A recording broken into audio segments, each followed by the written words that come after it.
Can I welcome members, officers and the public watching on the webcast to today's meeting of the Police and Crime Committee.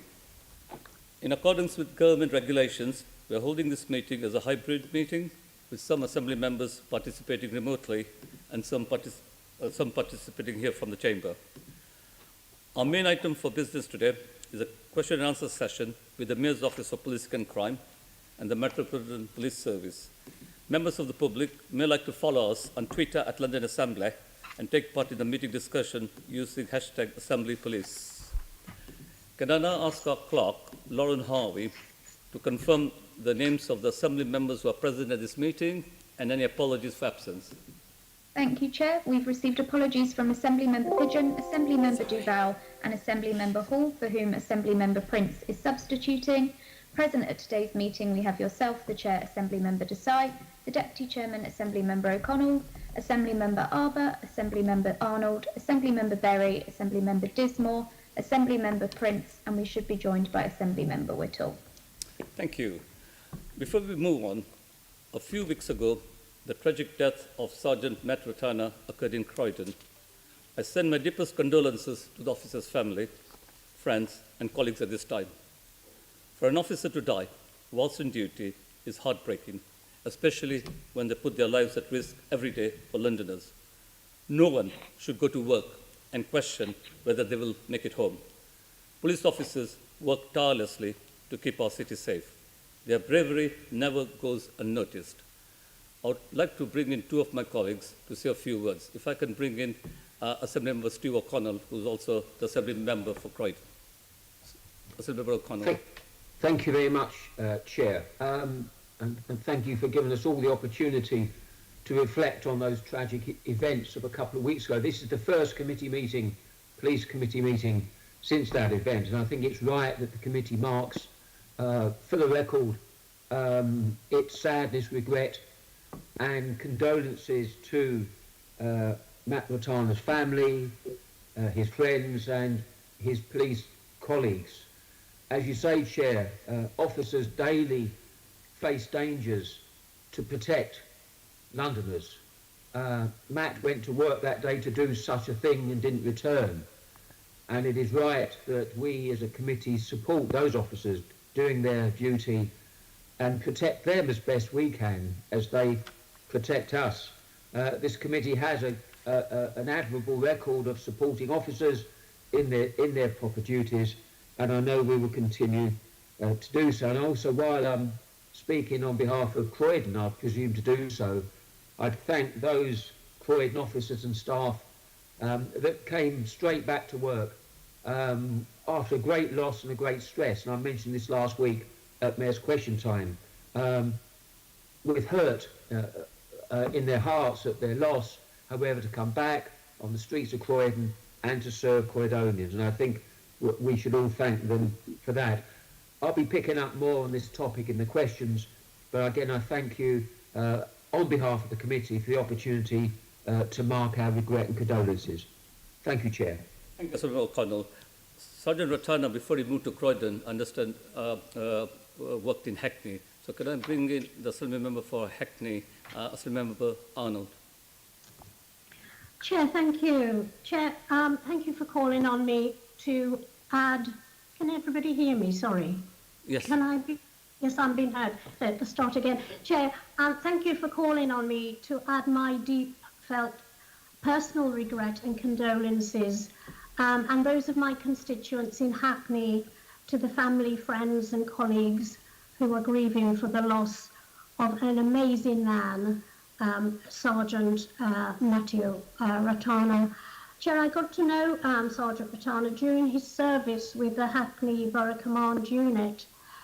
And can I just say, over 21 years of working on policing matters, he was and will remain in my memory one of the best officers that I've had the opportunity to meet, to ask questions, and indeed to go out on patrol with, not just once, but he just had this rolling programme because he was professional and he wanted us within the borough to see what he was doing and how he was setting such a high standard for the officers who worked with him.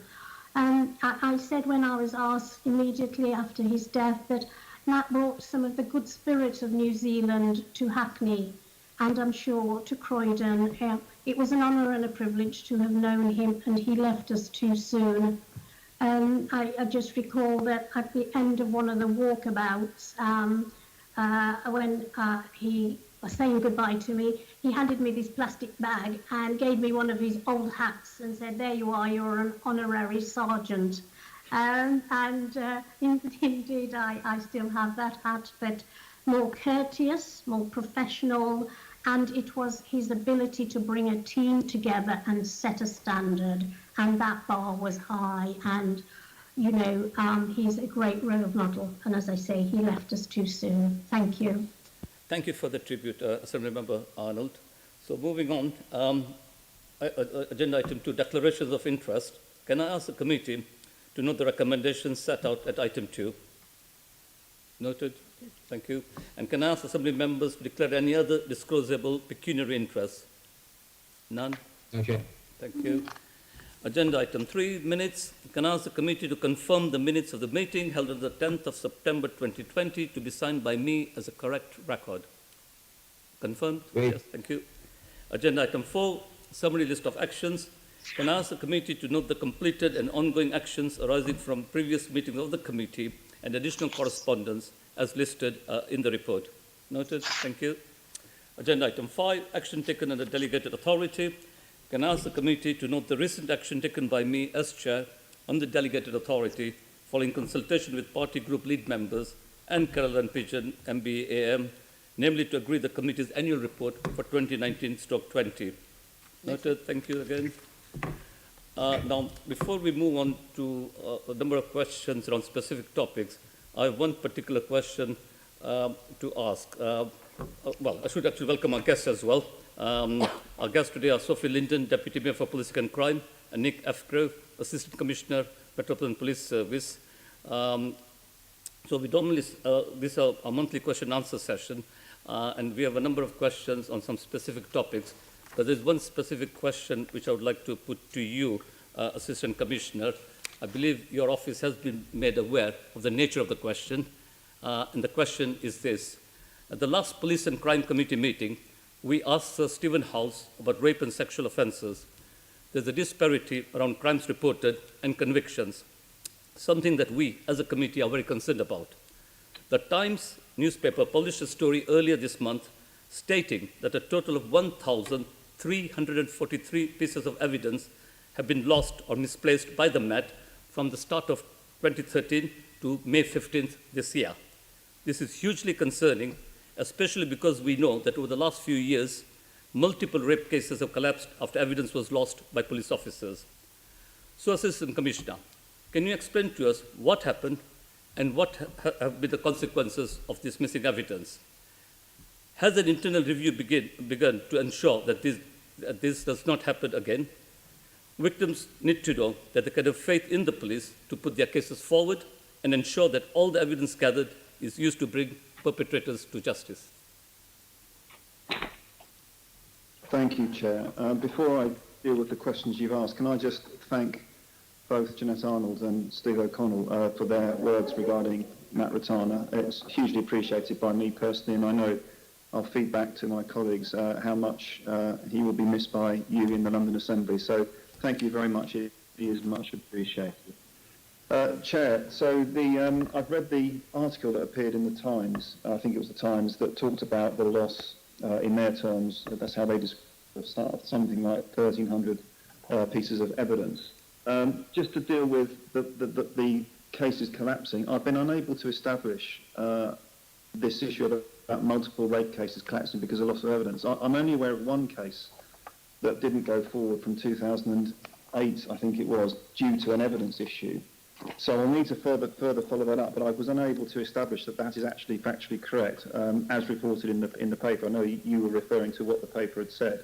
But in terms of the number of items lost or missing, the 1,344 items relate to pieces of evidence that have been collected by the Metropolitan Police over the last 7 years, I think it is, that we cannot exactly locate in our records. Now, that might sound, at first blush, incredibly worrying, and of course any loss of evidence potentially is concerning, but just to put it into some context, if I may, every year the Met gathers about 600,000 items of evidence property that we retain and record and produce for the purpose of trial or other hearing. So over the period of time that these 1,344 pieces of evidence have gone missing, we've dealt with about 4 million pieces of evidential property. So in overall sort of percentage terms, it's a tiny fraction of 1% of all of the property that we deal with, which isn't, by the way, to be complacent, but just to put a sort of sense of scale on this. The other thing that's worth noting is that the use of the word loss is probably misleading.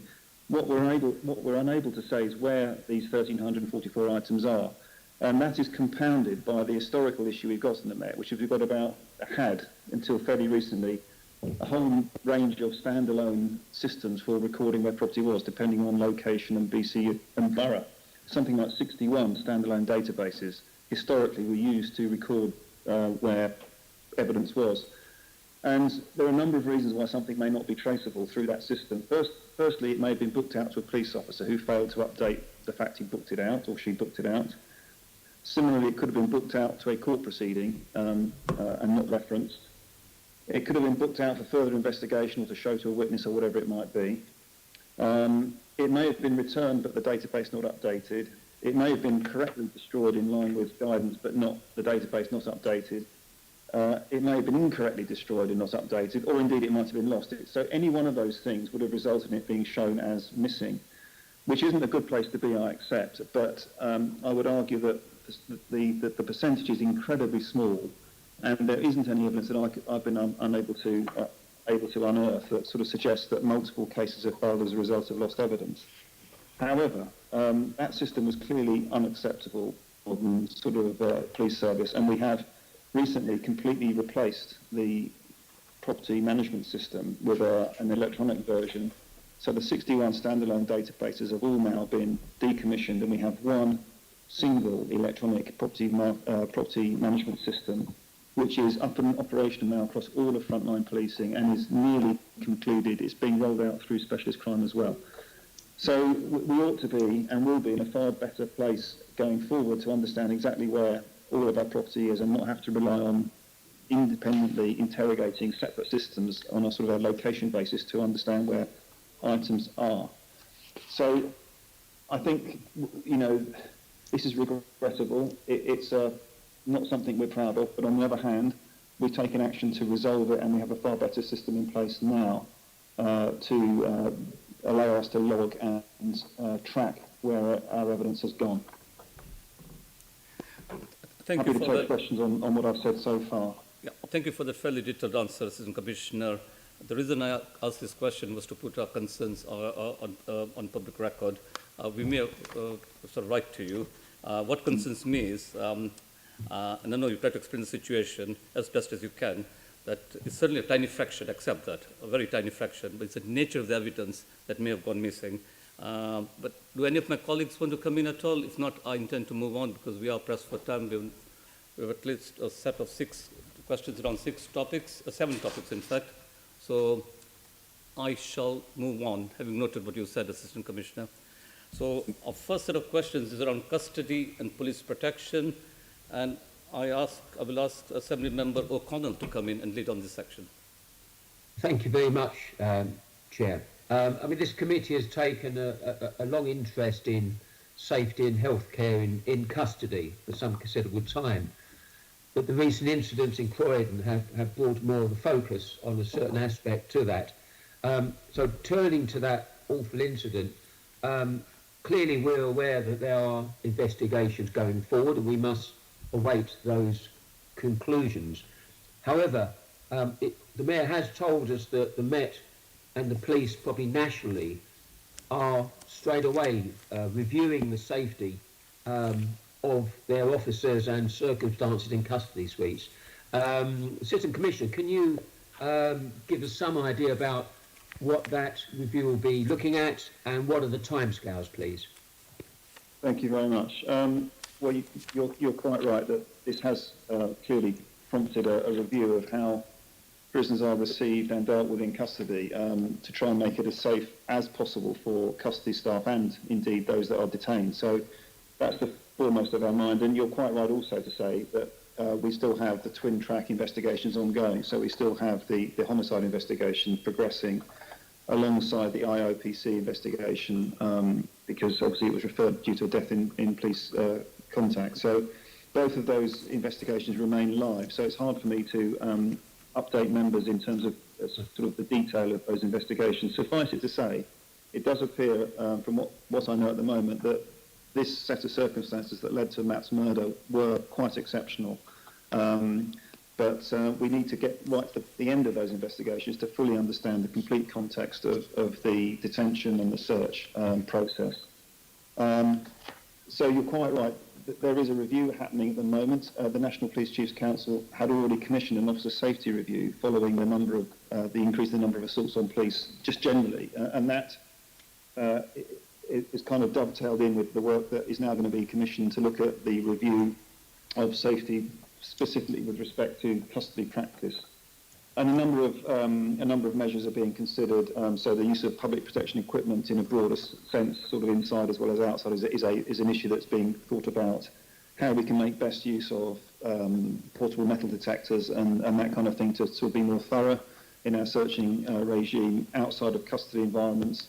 These are all things that are being considered and reviewed with a view to coming to some firm conclusions about how and what we do in fairly short order. I haven't got an absolute date for you, I'm afraid, in terms of when this will be concluded, because we're being led really by the investigation, and we don't want to come to a conclusion only to find the investigation has uncovered further detail that we're unaware of.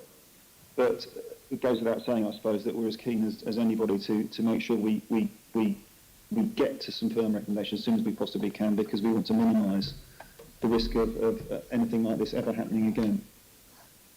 Thank you, Assistant Commissioner. I understand that there are two full investigations. They will take their time, and the Mayor and we will reflect on those conclusions at the time. However, there are other aspects to consider around this. So let's look at, and without presuming about the conclusions of this particular line of incidents that led to this, under present legislation, and we're now looking about people being searched on the streets under proper circumstances. The rules seem to have, under some pressure, gone a balance in a certain way, whereby the searches are no longer should take no longer than is reasonable, without being excessively thorough. And I know there's a whole narrative why we are at this place. But the question I really got for you, as part of your thoughts and investigations, will you be considering reviewing stop and search powers to enable officers to conduct more thorough searches of a person before bringing them into custody? Clearly, this is obviously linked potentially to the incident in and of itself, but I think there's clear officers are under a lot of pressure on the streets, carrying out their dutiful legal business in the world of social media. They're getting photographed, they're getting a lot of pressure. We've seen some awful videos of officers being assaulted on the streets, trying to carry out their proper duties.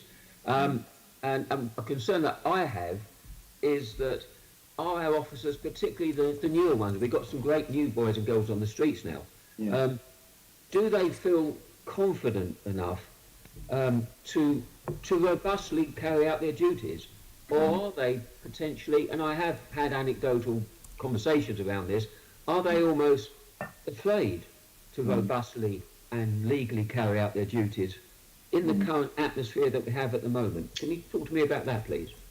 Sure. Well, I think you're absolutely right to point out that we are policing in quite extraordinary times in terms of sort of scrutiny, and particularly issues around disproportionality and race, and all of that plays into stop and search for all the reasons that we understand. So I think officers absolutely are more sensitive to how they are perceived and how they are being judged by people that are watching what they do, and the risk of being filmed and the short element of it being put onto, a social platform, and then your identity and all of that goes with it is definitely at the front of people's minds, I think. However, I think you said that I was in Croydon the day after Matt's murder, and I was speaking to the Late Term team that were coming on, and I put this question to them. I said, what's your thoughts about going out there and doing the work you need to do? And as you said, albeit it was straight after, maybe they were in shock, but their determination to carry on protecting Londoners and trying to tackle the people of violence was quite admirable, and I was rather moved by it at the time. So quite apart from that anecdote, there is also, we can look at the numbers. So if you look at the number of stop and search that's being conducted across London on a weekly basis, it's broadly at the same level as it was this time last year. We had the peak, obviously, as we remember, in May, when COVID sort of lockdown was in its height. But we've come back down from that peak, not, I think, because of people's fear to do stop and search or apprehension, but more because crime demand has risen and people have less time to be proactive. So I think we're back where we were this time last year, with no obvious signs at the moment that the stop and search numbers are going to diminish. And I think, perhaps it's me being proud of my people, but I do think it's to their credit that they are carrying on in such sort of difficult circumstances. Yeah, thank you, and we recognise that. Thank you very much. Now, I'll move to the second part of the questions around custody. This committee has always taken an interest in healthcare in custody, and we had a report 2 years ago now, Detained Not Forgotten, that came out with several recommendations. That was closely followed by HMIP and HMIC reports around custody in January 19. And it was identified at the time of various challenges and issues that this committee wanted to follow up on. So I think it's important that while we're talking about custody in the broader sense, we return to that subject. So can you provide us an update on what changes have been made to the provision of healthcare in custody, including, for example, numbers of doctors and nurses? How are we getting on in improving healthcare in custody? Well, thank you. I think one of my colleagues once described custody as kind of like a secure A&E, and it does feel a bit like that sometimes, because a significant number of people that come into custody have got pre-existing conditions, ailments, injuries. We all know this, and not just physical, but obviously mental health issues play their part also. So increasingly, over the last probably decade or more, we've realised that providing decent sort of first point of contact care in custody is critical.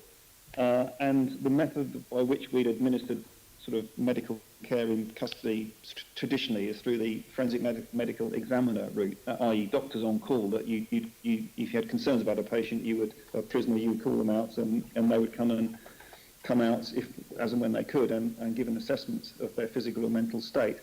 There were weaknesses with that system. The number of FMEs was spread across a number of boroughs, and often you had to wait a period of time. So over the last 10 years, we've moved to a position where we've had a permanent healthcare professional in most custody suites for most of the time, which is the custody nurse practitioner model. And as you know, the Met designed that as part of its custody target operating model a couple of years ago.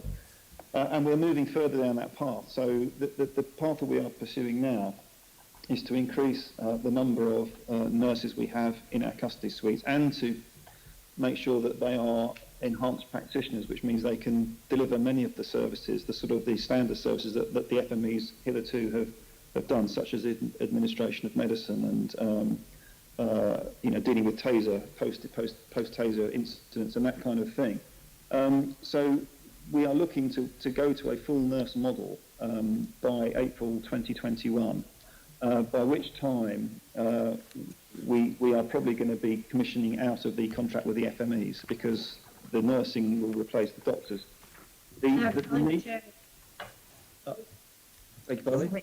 Sorry. Okay. Carry on, Nick. So just to finish on that, and then I'm happy to take questions, of course. We will still have access to doctors through an outsourced doctor's telephone referral process, which the nurse practitioner or the custody sergeant can use if they feel it appropriate. But the model we're moving to is one that most other forces up and down the country have adopted. We're kind of fairly sort of long down the line in terms of forces that are moving to this model. So we think that, and the evidence suggests that a fully resilient nurse-led model is going to provide a better level of healthcare to the majority of our prisoners. Okay, thank you for that. I mean, this is April 2021 you're aiming for. I know this committee will continue to take an interest in it and will track it. I think one or two of my other colleagues have got questions, so I'll probably sit back at the moment and let colleagues come in. Thank you, Nick, for that. Thank you, Asylum O'Connell. I think Asylum Prince, you may have some questions. Would you like to come in at this stage? And Asylum Janet Arnold afterwards. Yeah, I'm happy to give way to Assembly Member Arnold, as mine's on a slightly different subject, and it will be to the Deputy Mayor, actually, not the Commissioner. Thank you. Assembly Member Arnold. Thanks, Chair. Can I just declare before I speak that I am President of the Forensic Nurses Association, so, if that isn't shown. And why I've come in here is I'm so pleased to hear what Nick has just said, and his acknowledgement that it's time and all that the Met adopted this all-nurse approach to custody care. There has been problems going back when we raised this issue with the Metropolitan Police Authority. It goes way back there, and Steve's nodding his head. And I'll say this, I hope I don't get into trouble for them, but it was because the medical examiners, it seemed, held the Met ransom for reasons best known to the Met. So I really do commend this approach. It's time and all. Thank you. Thank you, Sylvia Arnold. I don't think I have indications of any other colleagues, so perhaps I should bring you in now, Assembly Member Prince. Thank you, Chair. My question is to the Deputy Mayor. Good morning. I'd like to ask some questions about appropriate adults, if I may, please. First of all, could I ask why you have now set up, not that I disagree, I think it's a good idea, but why you have set up the new paid-for appropriate adult scheme?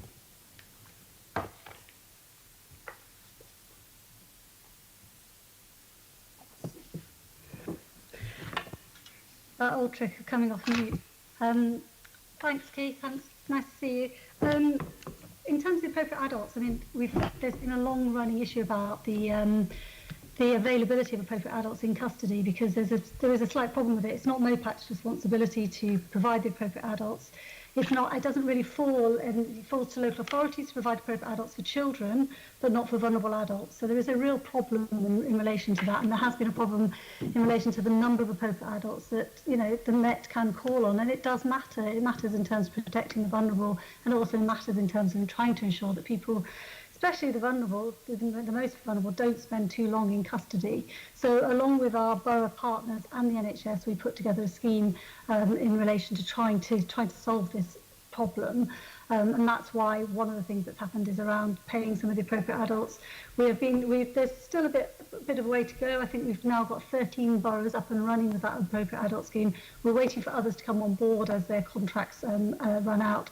But I think that's a good thing that we are, all as a partnership, stepped into this to try to solve what was a difficult problem, and a problem that really did need solving, because it was putting vulnerable young people and vulnerable adults at risk. Could you perhaps tell us, please, what was in place before you stepped in? I haven't got the detail of all the issues around what was in place before this happened, but it was in partnership with others that, in that partnership arrangement, that everybody agreed that they thought this would be an appropriate step forward and would make progress in terms of ensuring that there were sufficient appropriate adults available to the Metropolitan Police custody for when young people as well as vulnerable adults needed them. I can come back to you on what it's replaced. Some of the contracts have finished within local authorities, and Nick might know more about it, but I haven't got that detail here for now. Nick, can you help at all? Certainly. This is a subject dear to my heart because not that many years ago I was the National Lead for Custody up and down England and Wales in terms of policy and practice, and one of the long-standing issues we had was exactly as Sophie has described, that there is no statutory responsibility for anybody to provide adults, vulnerable adults, with an appropriate adult, albeit the legislation requires there to be one to look after their welfare. So the police service found itself in an invidious position, really. And you ask what arrangements did we make? Well, it very much depended whereabouts you were in the country. Some local authorities had taken the decision that they would fund it, not many, but some. Some local authorities managed to get a band of volunteers to do it on a kind of cost, expense-only kind of basis.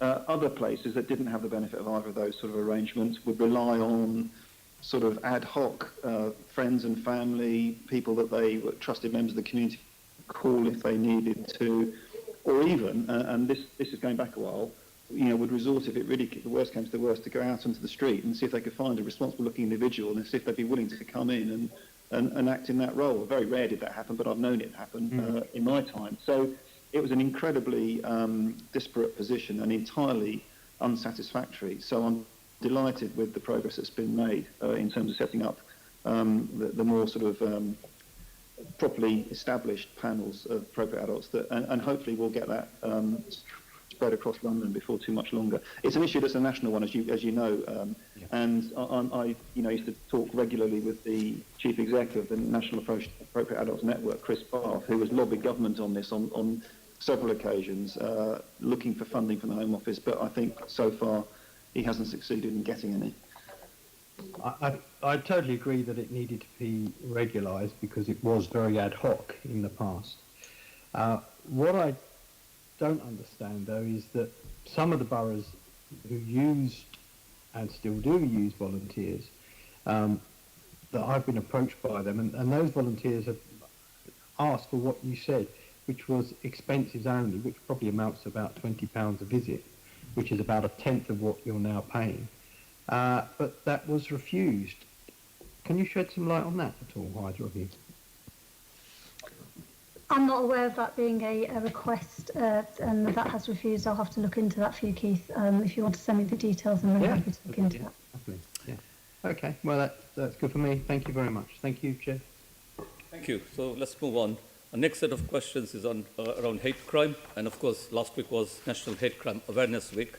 Can I ask Assembly Member Janet Arnold to lead on this section? Thank you, Chair. Chair, my questions are in the context is that we know that this is an area where a lot of change and improvements have taken place. So it's I'm going to deal with some specifics.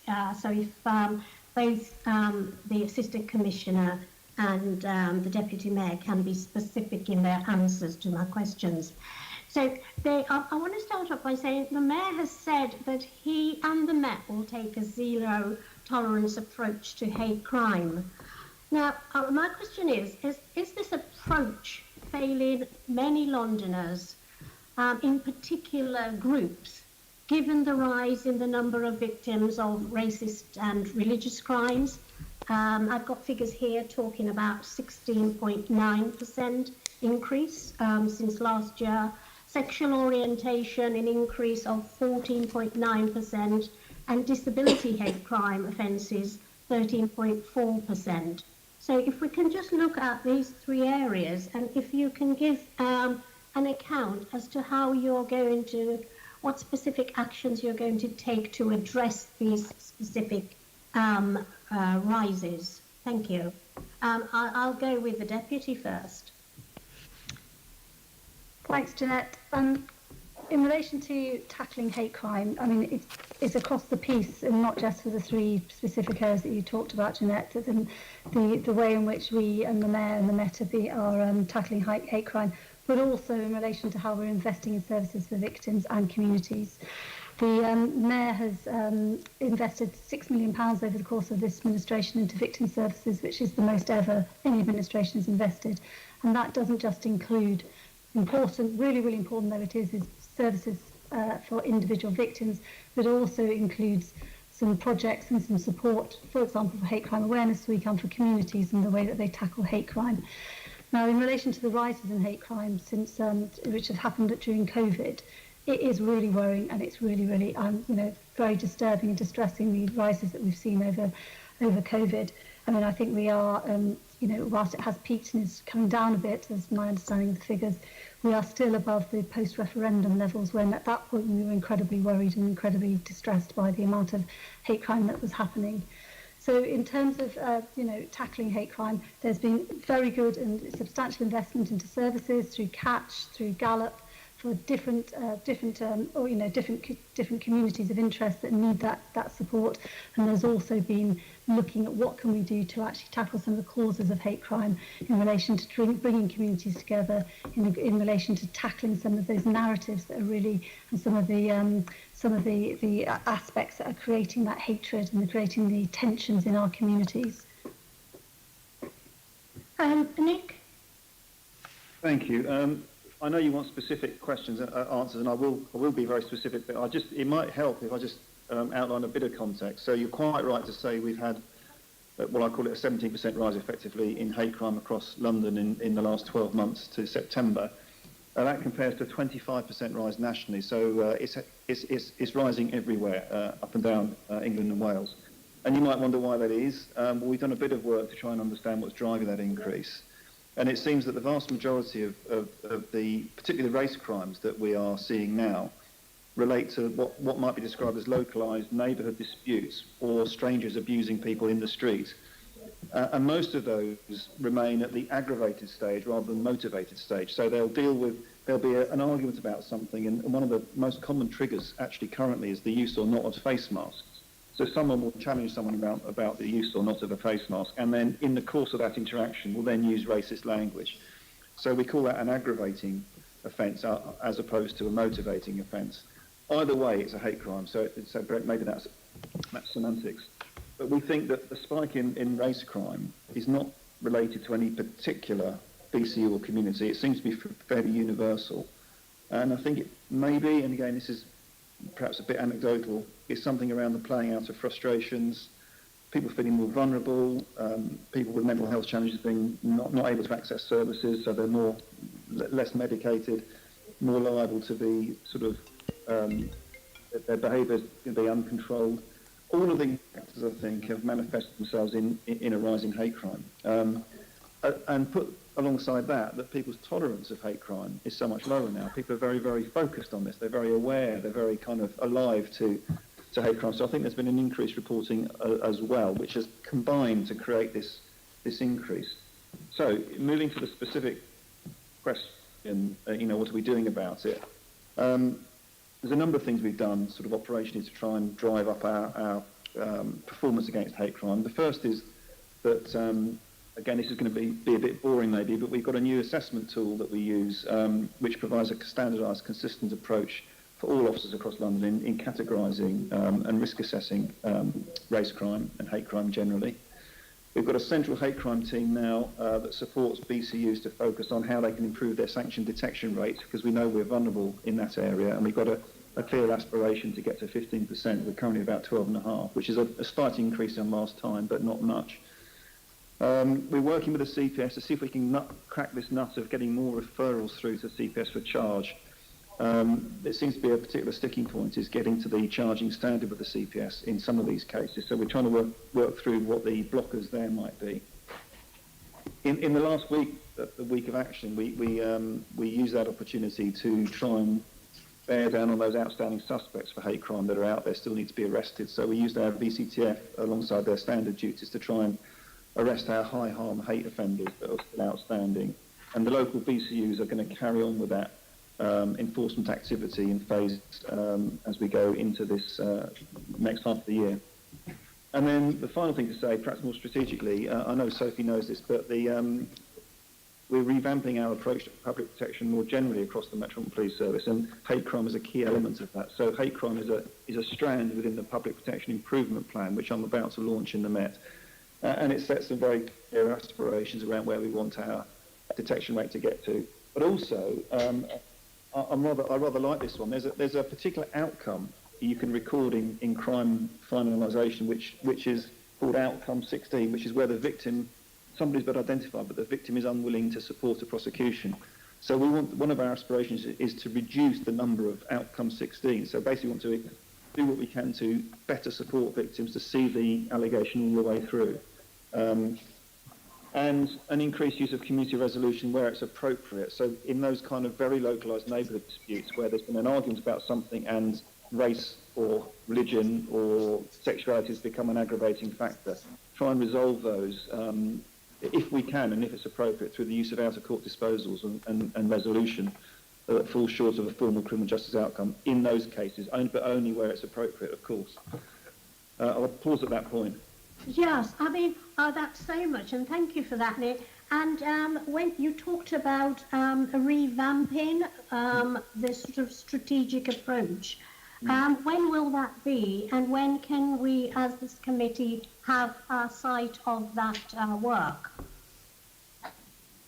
Well, I'm still going through the sort of the Met and MOPAC governance. I've discussed it with MOPAC a couple of times, and an early draft has been shared, but we're not at the point where we're ready to sign it off yet. I mention it really just to demonstrate the sort of determination we have to improve our performance right across public protection work or safeguarding work, not just hate crime, but the broader reach. So I'm taking it through the Met governance process currently. I'm presenting it, where are we now? In next month. At a management board level meeting, and we'll see what reception I get. I then need to obviously make sure that MOPAC are happy with what I'm proposing, and if all goes well, towards the end of the year, we should have something that we can share. I mean, this is very important because the committee published its report last year with a number of major recommendations. Now, if there's a revamp, or if in this work that you're producing, you actually are going to deal with hate crime, then we would like to know that the recommendations that we have made directed towards the Met are going to see the light of day. So how can we make sure that this is happening?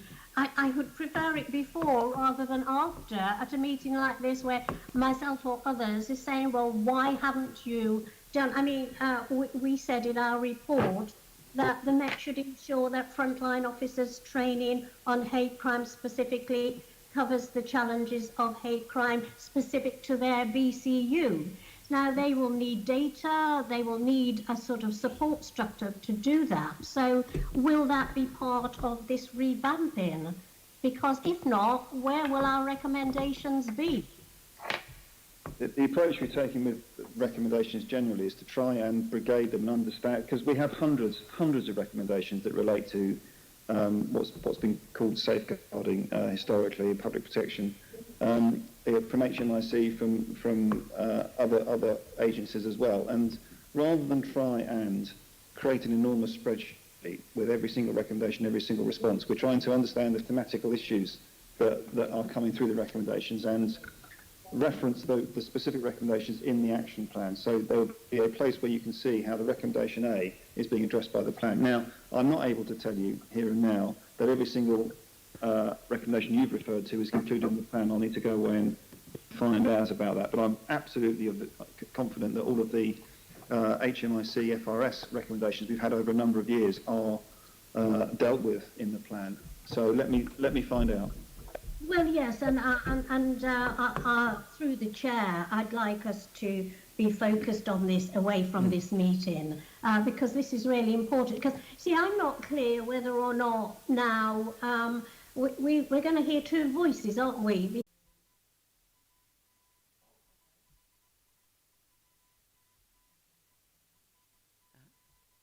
Is anonymous through the internet, and it's very difficult to uncover who's behind it. There's a whole range of issues that sit behind that detection rate. But I'm with you, I don't think it's high enough, which is why we've set the aspiration for 15% and why that is a very important part of what we're working towards. And also, Thank you for that. We're going to come on. This is an ongoing issue. I do just, though, want to touch on an area to do with, and this is a question to both of you. We have seen the increase in what's been called xenophobic hate crime. And certainly I'm aware of this because myself and the Mayor of Hackney and members of the East Asian community, we've met, and some of it is COVID related.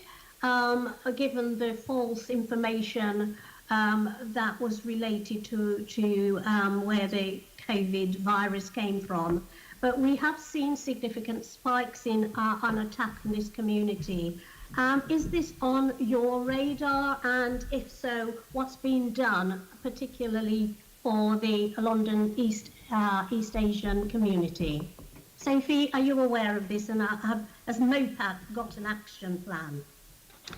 Yes, yes, we are aware of this, and it is really unfortunate that we are seeing an increase in hate crime for the Chinese and South Asian community.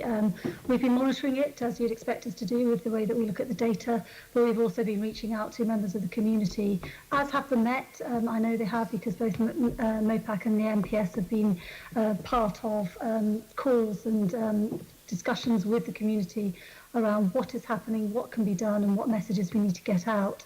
Not just in relation to the community and to try to boost their confidence to report this and that it will be taken seriously, but also what can be done in relation to trying to ensure that the services are there and the victim services are there for them when that's needed. That has taken place throughout the course of COVID. I've had calls as well, and had two virtual calls with on hate crime, where we've had members of the community talk to me about what is happening amongst that community, and that has taken place also during Hate Crime Awareness Week with Tell Mama as well as part of that, so that we're picking up the issues. It is really worrying, and we do need to make sure that, especially for the Chinese and South Asian community, they know this has been taken seriously and they understand that they should have confidence to come forward and report. Okay. Have you got the facilities to deal with the East Asian community, Nick, within your force? Are you familiar with this community? Personally, I'm not hugely familiar, but one thing I'll say is that, ironically, I had some engagement with officers that have been involved in the community engagement post Grenfell at the end of last week. Every single one of those officers was from a background that wasn't of mine. We had many officers from all parts of the world, and so I'm certain that we will have officers who have got a good knowledge of Southeast Asian communities, including the Chinese community. I just don't happen to have that knowledge myself. Just to add to Sophie's point, we are very alive to this, and one of the things we did during the engagement week just gone was to send one of our, we call them our engagement buses, the great big roadshow thing. We took it down to Chinatown as a kind of symbolic place where we hoped we could engage with the Chinese community, particularly around sort of their awareness of this issue and sort of reassuring them about lines of reporting in and the fact that it will be taken seriously and that we're alive to it. So I think we are alive to it, as Sophie has said, and we've got such good representation now in our 5,000, more than 5,000 BME staff, that there will be people in my organisation that absolutely have a really good knowledge of that community. I just don't happen to know exactly who they are right now. Okay, and last quick question, Chair. It's important because it's about online hate crime, and again, it's about raising awareness, asking people to come forward. But as I understand it, the MP for Tottenham, David Lammy, who was subjected to the most horrendous racist abuse on Twitter, reported his experience to the Met. And as I understand it, because Twitter refused to cooperate with the investigation, the Met said there was nothing that they can do. So what more needs to be done to oblige social media giants such as Twitter to assist with investigations of online racist and other abuse? Nick, can you touch on that? And sorry, before you come in, Assistant Commissioner, can I just add something? It's not just confined to race, hate crime. We have it with terrorism, and you've seen the battles in America over sort of Apple's stance to unlocking encrypted devices, and so we're caught in this sort of battle between individual privacy rights and law and the need to be able to pursue offenders. I'm afraid that's really a question for the legislators. But from a policing point of view, we've long held the view that we ought to have more ability to require communications providers to provide data on users who have abused the platform. But I'm not an expert on the subject. I know that colleagues in counter-terrorism have worked quite hard on this particular point. But I can't, I'm afraid, update you where we got to in terms of negotiations. But it's definitely something that's been of concern to policing generally for a number of years now, as we've seen sort of the use of these platforms proliferate and be used for all sorts of criminal activity, not just hate crime, of course. Thank you, and it's something that we'll return to, of course. Thank you both.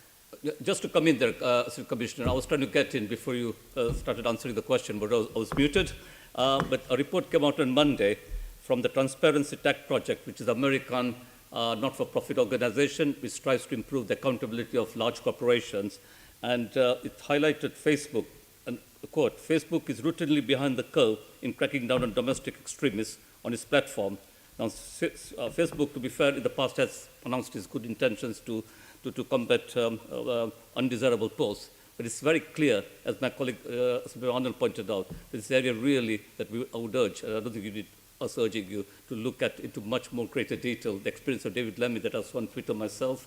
This is the latest report, came out on Monday. Anyway, I made my point. It might be something you want to, as a committee, to write to the government about, because we are waiting for their response to the online harms white paper. It's overdue. We need it. You know, that I think we know that social media companies and online are not acting fast enough or even being proactive about finding online hate, and we know that it can have as bad an impact on victims as if it happens in real life. It really matters, and we are waiting for that consultation, for them to respond, for the government to respond, because that's going to be an important moment in terms of social media companies stepping up and taking responsibility for the hate that we see online. We had a really good event in, it was a long time ago, it seems it, in London Living Room, when we were all allowed to come together, and one of the really big issues we were discussing was what happens online and what impact that has on individuals, whether that be racism, disability, hate crime, homophobia. The impact is huge. Thank you for that, Deputy Mayor. Can I bring in Member Berry? Thank you, yes. Just to follow up on the hate crime section, I wanted to ask about data, and I think this is a question for the Deputy Mayor, because it surrounds what's reported on the dashboard, which I think is MOPAC's responsibility. We've talked about this before, I think, that the dashboard itself doesn't do a great job of providing the information that you need about hate crime. We've talked before about how officers are able to tick more than one box to cover different categories, which is completely correct, but that the dashboard doesn't report the overall number of hate crimes. It just reports it per category. So there's no way of seeing the overall change in hate crime. You can see it per category. And this is still not changed. And I just wanted to ask you if you can intervene and try and get us that data that we need to see.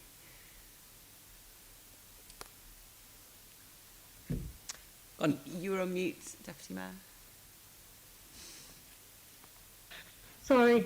If it's not on the dashboard right now, what I can do is make sure that we can send you that information, because that's not, we can, send you the information so that you have it, and then very happy to look at what would be the best way of presenting the information. And I'm really happy for you to put you, set up a meeting between yourself and whoever's leading on this within Evidence and Insight team and MOPAC, so you can have that discussion as to what would be the best thing, because those dashboards, they're there so that people can get the information they need off them. Mostly, I think they're incredibly good and do have really accessible information. So if it's not quite hitting the mark, let's change it and see where we can get to.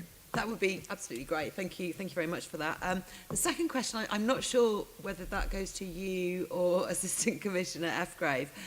It's about hate crime on public transport and the fact that Transport for London's bulletin, the quarterly crime bulletin that we receive, which I understand comes from what is described on the data store as a complex query of metadata for locations in which hate crimes, crimes in general take place. That gives information on hate crimes, but that hasn't been updated since Q2 of 2019-20, we haven't had any quarterly crime bulletins on the TfL website since December 2019, and that was for the second quarter of that year. Is the problem at TfL's end or your end in respect of that data?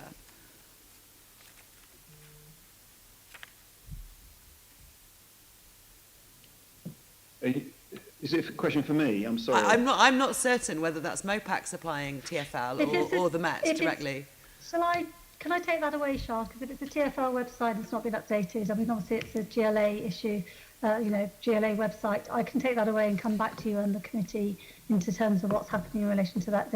I don't have the detail now. I can come back to you. Okay, great. And I would like, if possible, to request that we receive that data directly that would have gone. So that is the data that is querying hate crimes that take place, hate crimes specifically, that take place on public transport. If we could have the most up-to-date data directly from the Met, so we'd have to wait for it to be published as a bulletin from TfL, that would be really, really useful to see. The reason I'm asking is that the last data showed a significant increase in hate crime taking place on buses, and that is extremely worrying. And I also have a real interest in knowing whether that is more directed at women, and whether Islamophobic hate crimes on public transport are directed more at women as well.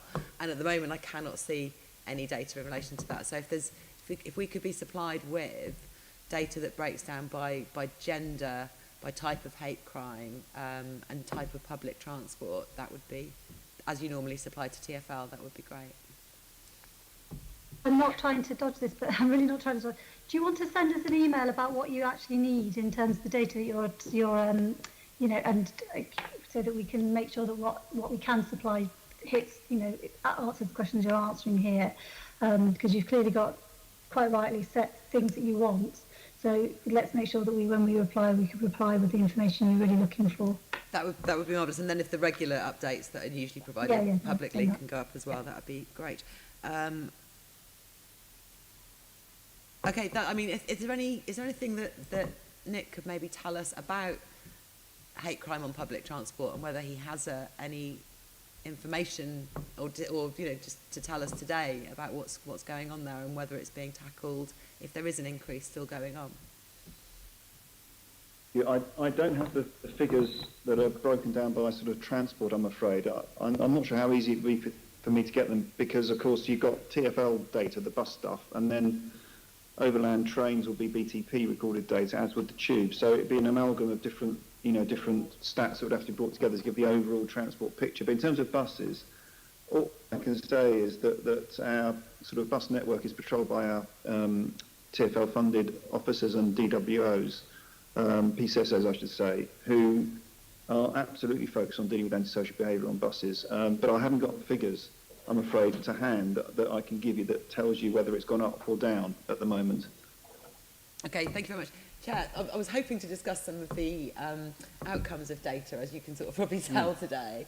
But obviously the data it turns out, is quite out of date. When we get that, we'll be able to reschedule a discussion about this issue. Sure, why not? Of course we will. Okay, thank you, Sylvia Barry. Before we move on, can I just announce the belated apologies of Assembly Whittle, who was trying to get in and has now given up because of technical issues.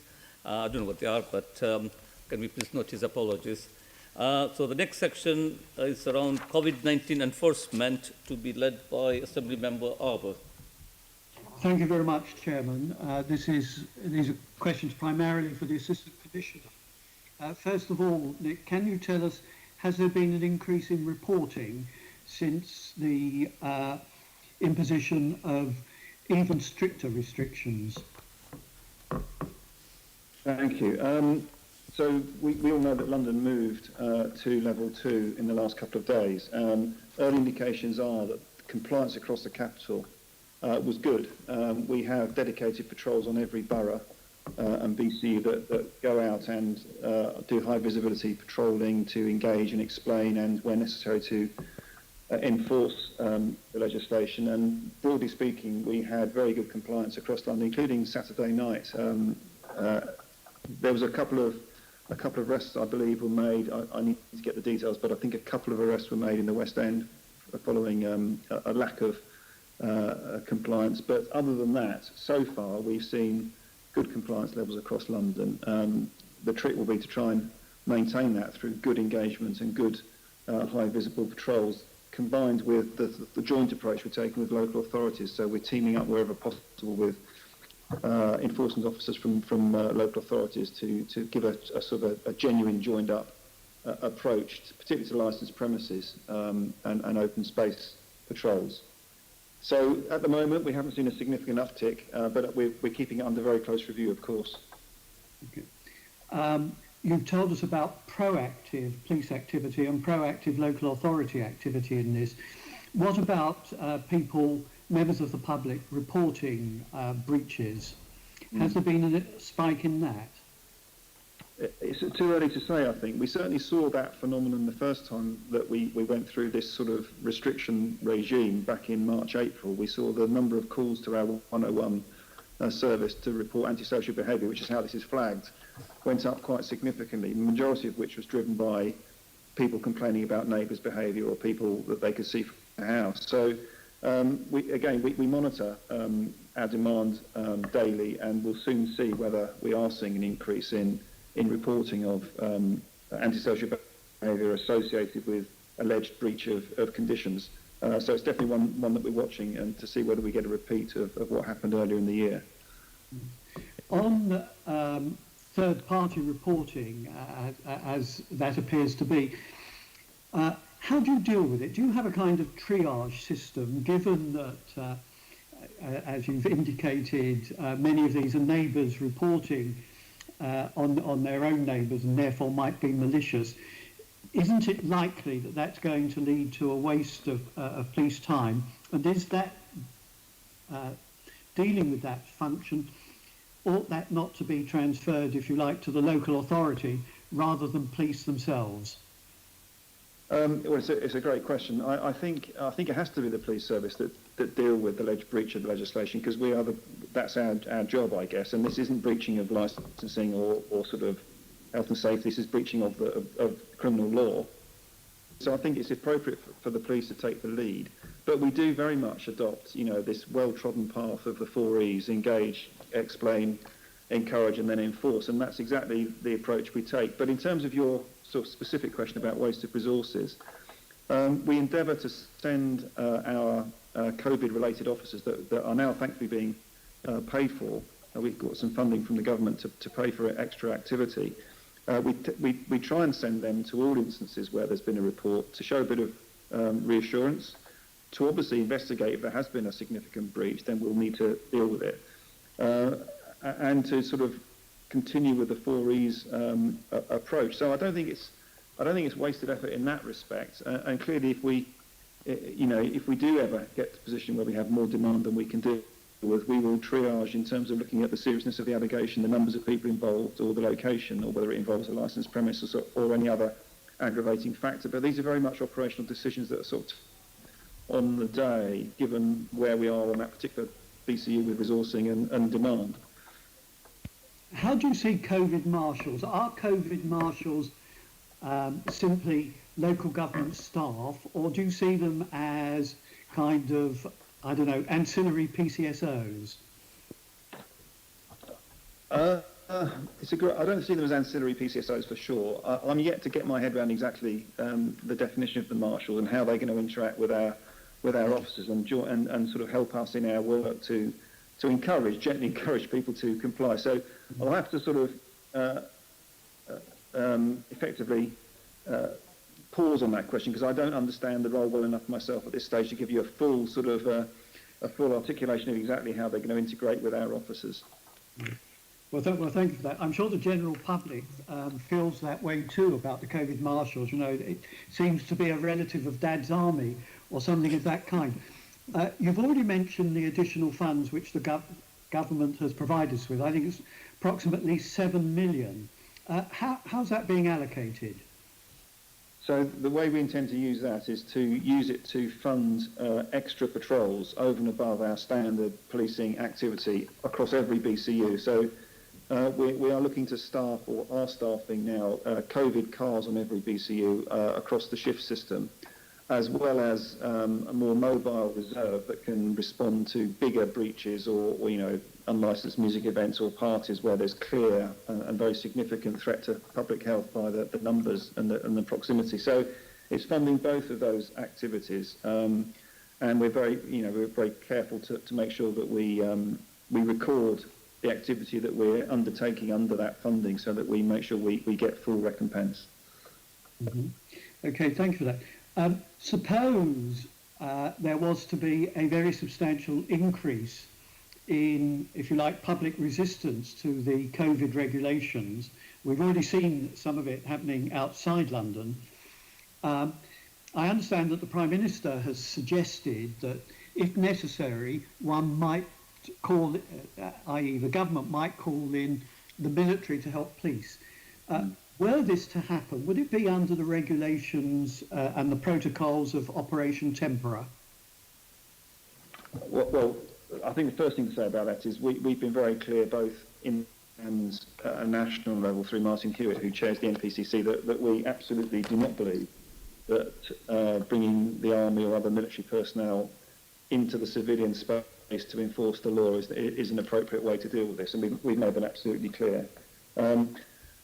So it's really a hypothetical question you ask, and Tempora was, of course, designed to deal with a sort of multi-site terrorist attack, which is a very different sort of public security threat, here and now threat.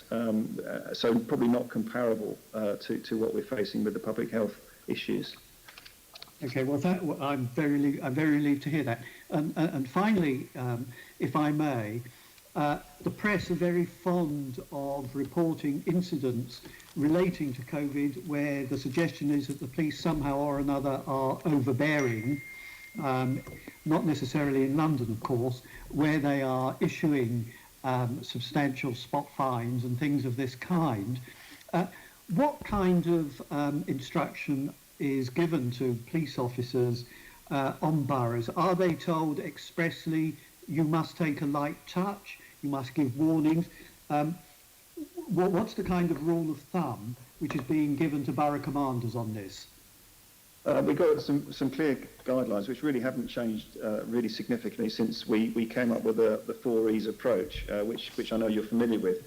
So we seek always to engage and explain and encourage before we go anywhere in enforcement. But that doesn't mean that our officers are frightened or discouraged from enforcing. And we've dished out, I think we dished out the first £10,000 fine to an organiser of a protest, an illegal protest in London a month or so ago when that first came in. So we will use the enforcement powers that we have where it's necessary, where the preceding 3 E's have failed. But our message is very much to our officers, this is about working with the public to make this town, this city, as safe as it can be in the circumstances. And on that basis, we want you to really focus on the engagement and the explaining and the encouragement. But if all else fails, then public safety comes first and you will enforce. I think we've been very effective in the way that we've engaged with our public up to now. And I think, broadly speaking, Londoners have been tremendously compliant with the legislation. There's obvious examples that everyone can quote where that hasn't been the case, but I think broadly speaking they have been, and long may that last, because it is the sensible approach, as we all know. But so those are the guidelines. Really, it's you start at the bottom of the escalation process and work your way through until you get to no other alternative but to enforce. And if you get to that place, then you will enforce. As simple as that. Thank you very much, Chairman. Thank you. Thank you, Mr. Barber. I've got a couple of questions to ask of you, Assistant Commissioner. So the role of local authorities, we already as we referred to, but I've got to ask you this because I think some councils anyway can be doing a lot more in terms of enforcement and to help your officers. So as I understand, the government's guidance in relation to the extra funding provided for enforcement measures allows councils themselves to decide upon the enforcement measures they wish to take. What sort of action would you like to see council enforcement teams take to help with your efforts in encouraging people to comply with the rules? I mean, I've got examples of some very good practices. So Barking and Dagenham Council, one of the councils I represent on this authority, they took on Asda for not actually ensuring that customers were wearing masks.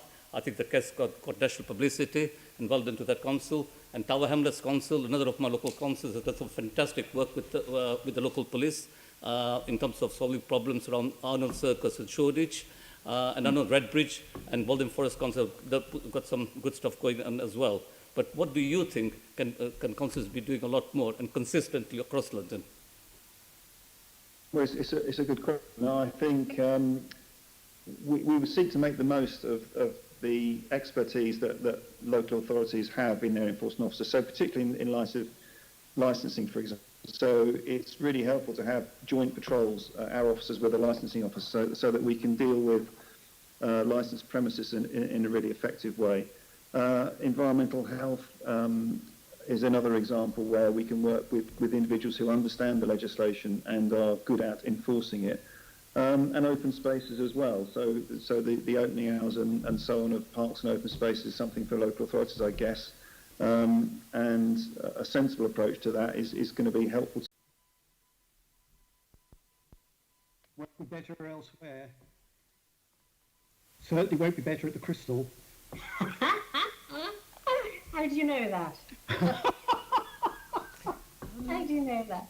Not that I'm a fan of. I mean, I love the Crystal, and I am aggrieved that it's going to change, and we won't be able to say that in London we have the most sustainable building in Europe. We are back now. Hey, Can we? right, back on. I think. Can we restart? So I think the Assistant Commissioner who got cut off. I'm sorry, Chair. I don't know at what point you lost reception. I was effectively rehearsing the joint work that we're doing across the boroughs with local authority enforcement officers, particularly licensing officers, but also those that regulate open spaces, and collectively trying to make sensible decisions about closure and restriction to those venues in light of the tier 2 restrictions we've now got. And I think I was finishing by saying that, broadly speaking, I'm getting very positive feedback from the boroughs and the BCUs, and the Chief Executive will be the first to tell me if it was otherwise. I think that joint working is effective at the moment, for sure. I'm conscious of the time, but I've got to get this last question in. Perhaps, Deputy Mayor, I should ask you this. So I've been meeting police officers recently in my part of London, and one of the common concerns was that was about the clarity of messaging from central government, the mixed messaging, so, I mean, to what extent do you think that helps or does not help frontline police officers? Well, I think it's like any member of the public that's trying to understand the COVID regulations. It's well known and well researched and well evidenced. So the clearer the message, the more likely that you'll have compliance, because people need to know what they're trying to do. I think the government has moved to try to do that with the rule of 6, and now with the tiered approach.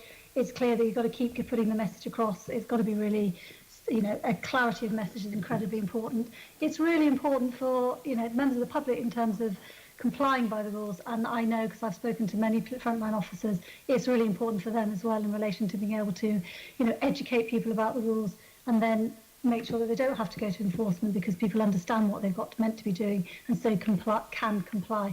I think it's really important that we do actually recognise what Nick's been saying. A couple of things that Nick's been saying. One, there's been really, really good joint working between the Met and the boroughs. Really, really commend them and congratulate them on that. There's been a joint protocol signed, and there's a press release out last week about it, around how the officers will work together, Met officers and council enforcement officers will work together, whether you want to call them COVID marshals or not, but also the fact that the vast, vast majority of Londoners have been really compliant in what's really difficult circumstances.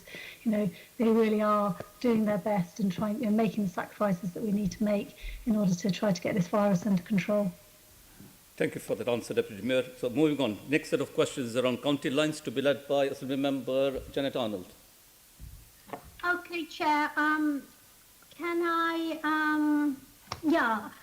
I mean, I still can't get my head around county lines because it's so awful. The sort of criminal exploitation of vulnerable young people. And can I commend everybody who's worked to try and deal with this, because I think most people must be, like me, in shock to understand how this can be happening within our community, and why London has got this label, a label we really don't need, of being the highest exporting area for county lines. I mean, Does that mean that we have so many young people who can be preyed on by criminals? I mean, just what is going on? So my question is, what has been the most successful action or work in suppressing county lines activity, Nick? Well, thank you. As you said, county lines has become an issue for everyone in the country in the last year, probably, increasingly sort of front of people's minds. But again, as you say, London has been the epicentre really of what people understand the problem to be, which is criminal gangs from London exporting their drug supply and creating markets in towns as far afield as, you know, Bristol and the Midlands from London, even further afield than that, but predominantly the home counties, you know, Surrey, Sussex, Bedfordshire, Kent, all of those sorts of places, the county towns. So I can talk very sort of clearly about the enforcement activity, which is really, really important. But I think that going hand in glove with the enforcement activity of equal importance is understanding the sort of the public protection stroke safeguarding element of county lines, which is where I know that MOPAC have been assisting us in sort of diversionary activity for young people who are potentially caught up in this, and I'm sure Sophie can touch on that. But in terms of enforcement, we've led the national effort against county lines in the last 6 months, and without sort of trying to number you with numbers, the numbers are quite important. So since November of last year, when we really started to look at this, in London alone, we've arrested 360 what we call line holders. These are the individuals that set the lines up and operate them, so the people holding the phone. We charged that 360 or so people with more than 650 charges of drug supply, modern slavery and weapons carriage, because what you often find is where there is a county line operation, there is modern slavery implications, there is the carriage of weapons, and there is the, you know, the movement of large amounts of illicit cash. All of those things go together, unfortunately, in this issue. In that activity, we reckon on our own counting that we've closed 202 county lines, and we know for an absolute fact that we've taken 31 very vulnerable young people. If we call in the term, we've rescued them out of that criminal enterprise.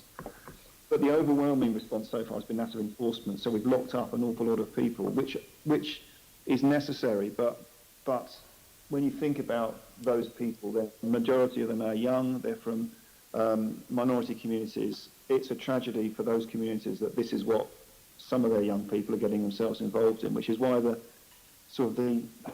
need to get to the heart of this, which is beyond policing, of course. It's a much broader societal issue, as everyone will know. But the amount of money that can be generated from a successful county line, I think, is the motivating factor. It's you know, more than any of us could dream of earning an illegitimate income, and many of the people that are involved in this see that as its biggest attraction, and do not see, I think, or don't care about the collateral that goes along with it, the dragging of people into a criminal exploitation network, the use of weapons, the violence that is associated with the enforcement of the county lines, and then the misery that is inflicted in sort of county towns up and down the country by an increased prevalence of drugs and crime that goes alongside that. So the whole thing is a modern equivalent of Charles Dickens, Oliver Twist, Fagin sort of setup with children being used to run drugs and then getting inexorably dragged into the criminal justice system, never to emerge again, some of them. So it's a huge issue for this country. We've done an awful lot in terms of enforcement, and that work will continue under the name Operation Orochi. Only this week I was reading about another successful operation that we've concluded in the Met. But it isn't just a Met problem. I mean, this phenomenon also exists in your big northern cities. So Liverpool has long been known as an exporter, Manchester also, and Birmingham. So it isn't exclusively a London problem. It's just that London has probably the majority that we know about at the moment. And perhaps the final thing to say before I pause for breath is that Operation Orochi, which is spearheaded by our frontline policing serious crime teams, is really an exemplar of how an intelligence-led operation should operate. I mean, it's been absolutely... I don't think we've ever lost a charge. I mean, the evidence is so overwhelming by the time you put it all together. We normally end up going through someone's front door in London, based on the intelligence we've gathered, not knowing who it's going to be, but you inevitably find them in there holding the phone. And what better evidence could you want? So, it's been very, very successful, but it's been it's a sad success in many ways, because we are still pressing on against this, and we will continue to enforce it. But I do think, we need collectively, not just policing, but we need to think collectively about, how we can address this from other angles as well as enforcement. Yeah, the collaboration with other organisations is critical here. I mean, thanks to members and the leadership for Operation, what did you call it? Orachi? I'm not familiar with the word. It's Orochi, so it's Orocchi. I'm calling it Orochi. Someone might say Orochi, I don't know, but I call it Orochi. Well, I'll find out more. The Deputy, the Met can't do it alone, and it's one of these things. In fact, I've raised this as a question for a theme for the future. We just seem to dump everything and leave everything with the police, and clearly we've got vulnerable young people being exploited, and if not, I suppose, working within county lines, then the next thing they would be involved in modern slavery and all the rest. So what is the partnership like that MOPAC has got together to support the Met's work? So I completely agree with you. The Met can't do this alone, and it fits into all sorts of aspects of the work of MOPAC and the VRU, but in particular to focus just on county lines, because there's all the issues about how do you well, just to start with all the issues, how do you support and help young people not to get involved in the first place, which is very much around the work of the Violence Reduction Unit in supporting young people, the work that they're doing. I know we're going to come on to some questions about the Violence Reduction Unit, but the work that they're doing in pupil referral units, the work that they're doing in communities, and the work that they're starting to do in terms of parenting support. But in relation to county lines in particular, for this particular bit of the discussion, the Mayor Sadiq has invested over £3 million into a fund which now provides the funding for what's called the Rescue and Response Service, which has helped around 300 to 400 young people to engage with them, intervene with them, and to try to enable them to come out of the county lines that they are engaged in. That rescue and response service has been it's an awful, it's like Nick says, it's a really sad success. It has been very, very successful in identifying the extent of the problem of county lines of young people in London.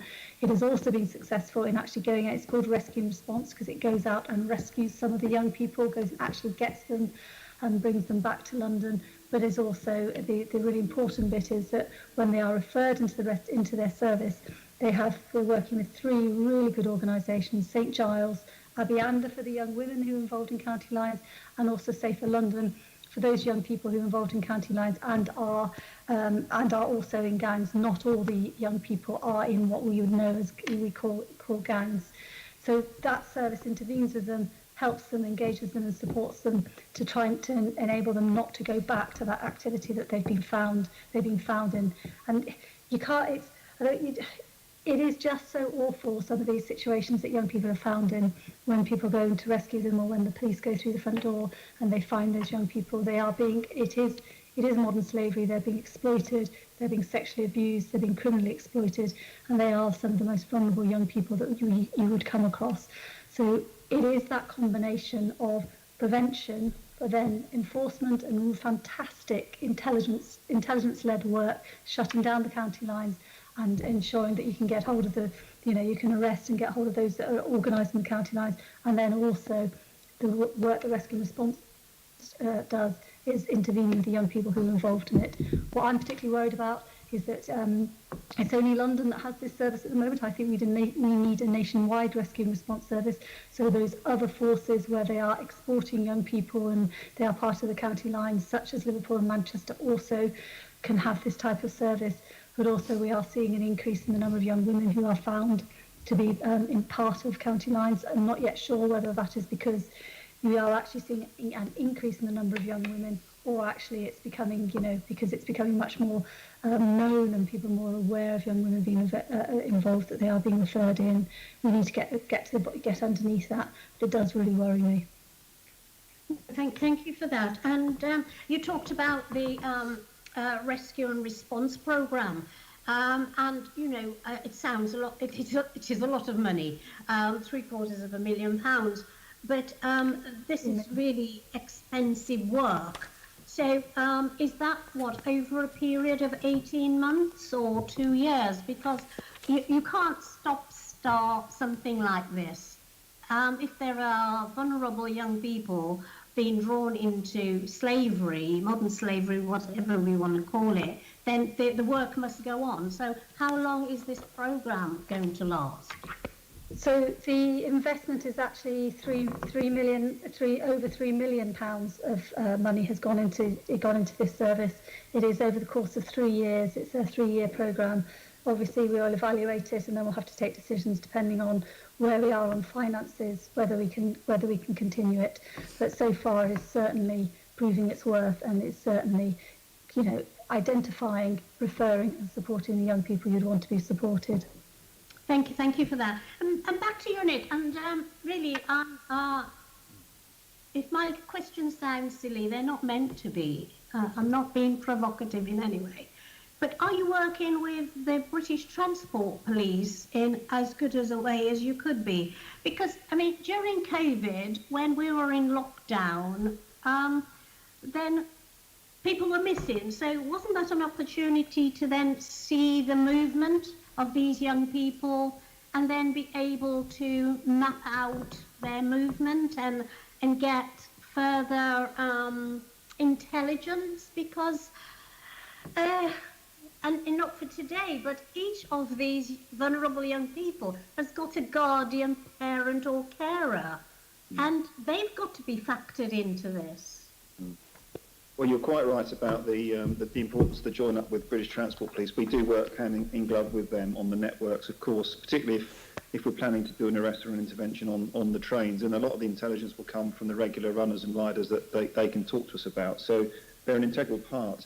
And your second point, or the other point you made, is absolutely right as well, that particularly in March and April, when the number of people out and about was dramatically reduced, it did kind of distill down the street population to kind of, I suppose, essential workers and people who were conducting criminal activity. So that's why you saw such a big increase in the proactivity levels during that period of time.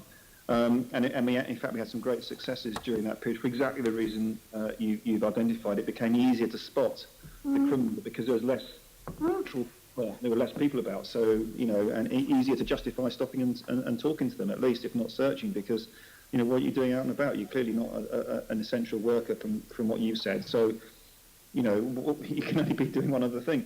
So all of those things happened. In terms of your point about the parent or guardian, this is such a critical issue in every young person's life, isn't it? What the nature of that relationship is, what the sort of guidance and supervision and oversight, do they know what their young person is doing, or are they even curious? For some, perhaps I can imagine, for some people who are struggling to make ends meet, perhaps more than one child, it's almost a blessing in disguise that one of them just disappears off for a while and sees for themselves and just comes back for something to eat, and you just don't want to know. I can understand, I don't say it's right, but I can kind of understand how you might get into that position. So I think the whole issue about parenting and community care and sort of figures of authority other than the police or the local authorities is a really important one, which shouldn't be underestimated. And I guess that's all part of trying to understand the problem from a sort of a 360-degree perspective, which is where the work of Sophie's teams comes in, I guess, and the rescue part. Yeah. Thanks. Thank you for that. We did publish a report of the year-on report of rescue and response, which we can send links around to you as a committee members. But one of the things it did look at was the adaptations of county lines, of the people that were running county lines during COVID. And you're absolutely right. That partnership between British Transport Police that's there is really important. But we did see them adapt. They didn't go on so many runs out of London. They took fewer runs. They took to cars, taxis, and cars and taxis more than public transport. So they did adapt. Unfortunately, And it sort of goes back to your original question, Jeanette. Unfortunately, the people that run these county lines, they're very entrepreneurial. They adapt, and they adapted during COVID. And one of the things that was picked up from the report was that they got some of the people that were running county lines to pose as key workers, so that they were able to travel. I mean, it's awful, but that's the type of thing that was found during COVID.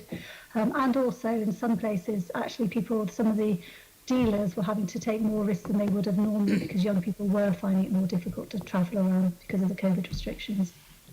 Well, thank you for that. It's something, again, it's ongoing for us as a committee, and it may well be reflected in the next section with the work of the VRU. Thank you both. So we now move on to questions around the VRU, Violence Reduction Unit, and work with young people, to be led by Asylmember Sean Berry. Thank you very much. Sophie, we had quite a discussion about the VRU's budget in the Budget Committee meeting on the 22nd of September, so I'm trying not to just re-rehearse all of those arguments. Just for some clarification, though, because we have raised with you that the Violence Reduction Unit has been underspent last year, and then again is planning to be this year. We understand that it's difficult to get the money out of the door during coronavirus restrictions, and so pushing the funding into subsequent years makes a lot of sense. But you've also received £600,000 from the Home Office for additional emergency support funding for small charities, which presumably is for spending within this year as an emergency measure. So can you clarify, I mean, overall your long-term projects, some of them are being put back. So you're moving some money that's coming in new from the Home Office into other activities. So just within the VRU, what sorts of activities are you doing more of and less of, I guess is my question, rather than talking about whether or not this is actually underspent? So I know you're asking about, can I just come back to this, is the VRU underspent? No, the VRU is not underspent. So there's two things around a carry forward of about £3.9 million into the next financial year. That carry forward is because of the way, and it sounds a bit technical, but it's not technical, the way that the money is profiled. So you get the money all in one splodge. You can spend it all in year, or you can make, Jeanette just asked me, you made a very important point about rescue and response, that this is a really important service that you shouldn't only be funding for 1 year. So the question arises then is, how do you use the money and profile it over 1, 2 or 3 years to make sure that you can have a service that is not just a one-off, that is, people can actually really embed the service. And that's what's happened with the VRU. It is that's what I mean by profiling the money. It has profiled its money and the spend of its money across a number of years in order to be able to ensure... Yes, sorry to interrupt, Deputy Mayor. I was trying to be clear that I wasn't asking that question again. I think it's really important. I accept that. The word, apologies, and with respect, if you use the word underspend, and I don't agree with that word. No, I told you I didn't. I wasn't going to ask you about. Make sure it's clear that it is not. That is not a question of £3 million underspent of the VRU. I'm genuinely not asking you about this being an underspend. I may have used the word, but it was in the context of saying I don't want to stress and talk about the word underspend again, because we rehearsed that quite considerably. However, as I understand it, you've taken extra money in from the Home Office to do things in year, and also you've had some difficulty in getting things done because of coronavirus restrictions, which quite obviously restrict some activities that happen in youth work. So I wanted to ask you not about the budget, but about which activities you're finding more difficult and which you're doing more of in the light of coronavirus. Sorry, just to restate my original question. Thanks. So one of the things about COVID, obviously, is that the organisations have had, they have struggled, they've had to adapt, they've had their own issues in relation to adaptations and being able to and as does everybody, adapt to the way of working with COVID. So there has been a change in relation to the way that some of those services are delivered. So one of the things that has happened, which is why some of the money is being profiled into the next financial year as well. So, for example, the programme which has just gone out to tender, procurement stroke tender, asking for people to bid in, is the My Ends programme. That is a real community, but over £3 million worth of spend, a real community-based, asking for community-led bids in particular hotspots, in areas where there's real violence and real need for community capacity building. Now that was going to take a long time anyway, because it does take time to develop the capacity of the community to come forward. It was built into the timeline, but then you had COVID as well, so it sort of elongated that timeline, because what you're trying to do is engage with the community and discuss with them, engage with them, and for them to come forward with their projects and programmes. So that is an issue.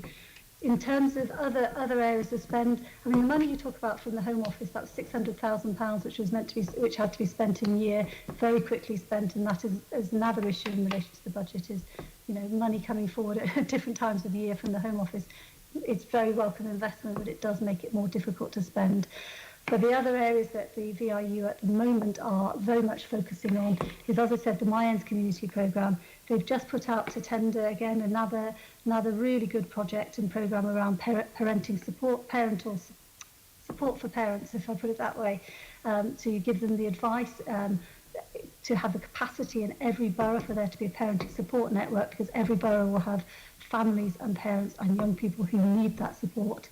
And so that's another important element. And the third sort of section of work that's happening in the VIU at the moment is work with the pupil referral units of putting activity and mentoring into pupil referral units, so that those young and vulnerable people who are in pupil referral units can have mentors and can have the ability to be supported and helped in really difficult times. So that's where the spend, sort of majority of the spend is happening at the moment. That's profiled over a number of years, as I said at the beginning. So I hope that answers your question, Sean. It does. Just to be clarity though, the 600,000 from the Home Office, we've not got the best sound quality in here, and you spoke very, very quickly after you answered that question. I think you said something like it's been able to be spent incredibly quickly because there's lots of need, but I wasn't sure what you said it had gone on. So I'll have to come back to you on the specifics of the 600,000. That was a 600,000 that sort of appeared during the course of the beginning of the financial year and has to be spent in year. So the Violence Reduction Unit has put together some bids. I haven't got the detail of that in front of me. I'll have to give you the detail. I'll come back to you on that. I haven't got the detail of that, but it does have to be spent in year. And it's against a budget of about £23 million for the VIU for this year. Okay, great. And has there been any increase in, for example, online or telephone or new, advertising of changed access to youth work and youth support? Has money gone on to that kind of activity, which you can sort of see would be needed in the new situation? So that's the adaptations that a lot of the programmes had to do in relation to working with young people, was to go online, was to move away from face-to-face, because of the COVID restrictions and the COVID regulations when we had absolute lockdown. Yes, there will have been an increase in online. That doesn't necessarily mean that you're getting an increase in the numbers, if you see what I mean, the numbers of young people that are being worked with. It is an adaptation that's had to happen because of COVID and because of the problems that we're having to do this online. That COVID gives in relation to face-to-face activity. Is there anything you've done with local councils to try to gather information on what they've been doing with their youth service? So, for example, I'm not a youth worker, but I'm a local councillor as well. So my surgeries, which were normally in a community centre, are now online, and the way that was communicated to people was through the local newspaper, with the council placing adverts about where to find services and your counsellors now. That sort of thing. Have you got anything back from councils on that before I go and ask them all? I'm not sure if we've got all local councils, but it was certainly something during the sort of the height of COVID that we were discussing with London councils in relation to those vulnerable young people and the real worry because schools were closed. How and you saw the referrals dipping in because the schools pick up so much of the vulnerability because of their everyday interaction with young people. That was a conversation that both MOPAC and the VRU were having with boroughs as to what they were picking up, what was happening, and also what we should be putting in place because of what we expected to happen when COVID lifted, which was to be, we expected to have an increase in referrals coming forward because of the sort of backlog. We haven't yet seen that real increase in referrals come forward, as far as I'm aware. It might have started shifting recently, but that's certainly something we were keeping an eye on, and both the VRU and MOPAC were having those conversations with council leaders as well as chief executives and the directors of children's services. Okay. So I'm sure if you wanted us to give you the information, you know, if you're, yeah, we can share with you what we have got. That would be great. Thank you very much. Can I ask, I think both of you, is that all right, Chair? Sorry. Can I ask both of you, and it follows on from the questions I think that Jeanette was asking, what work you're doing specifically to support young girls who might be vulnerable to being affected by grooming and exploitation? So in terms of the work that we're doing, I mean, we've got the rescue and response, which does have, as I said before, has a particular strand for young women and girls through referrals into Abianda, which is for women and girls. As part of some MOPAT-led activity, we have we fund the Empower programme via Safer London, which is very much looking at, you know, empowerment of young women and girls and those protective measures for young women and girls to enable, you know, to support them and enable them and protect them against being involved in gang activity. But also our London Gang Exit Strategy programme, which we fund again through Safer London. It is actually, it's, you know, it's open, and it does engage and work with not just young women but young men and girls as well. I can just add one extra piece of detail, Chair. Thanks to MOPAC funding, we've got a bespoke diversion service running in South area, currently called Advance, which is all about looking at young women and girls and offering them an alternative to a standard criminal justice disposal, so potentially conditional caution, which then enables them to seek out the help that they might otherwise not have through drug or alcohol addiction and other support regarding domestic abuse and homelessness. So that's early stages, but it's something we're piloting in the south with MOPAC funding, and obviously we'll see what difference that makes, and that's specifically targeting young women and girls that come to police notice through the custody suite. Okay, thank you very much. Sorry, all my machines shut down and I didn't restart them. So just moving on to police officers in schools, and we're slightly short of time, so I'm gonna merge all my questions into one. I think this is a question to the Assistant Commissioner, because it's a Met initiative.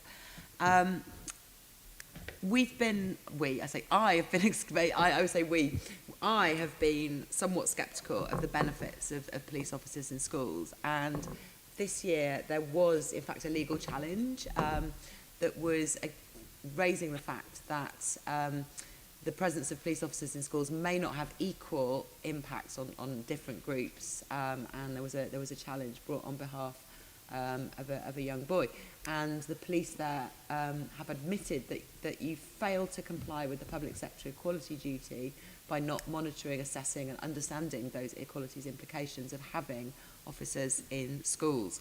And you agreed that you would do an analysis of monitoring data and address any issues that you found in relation to equality implications. Can you update us on the findings of this and what your next steps are, please?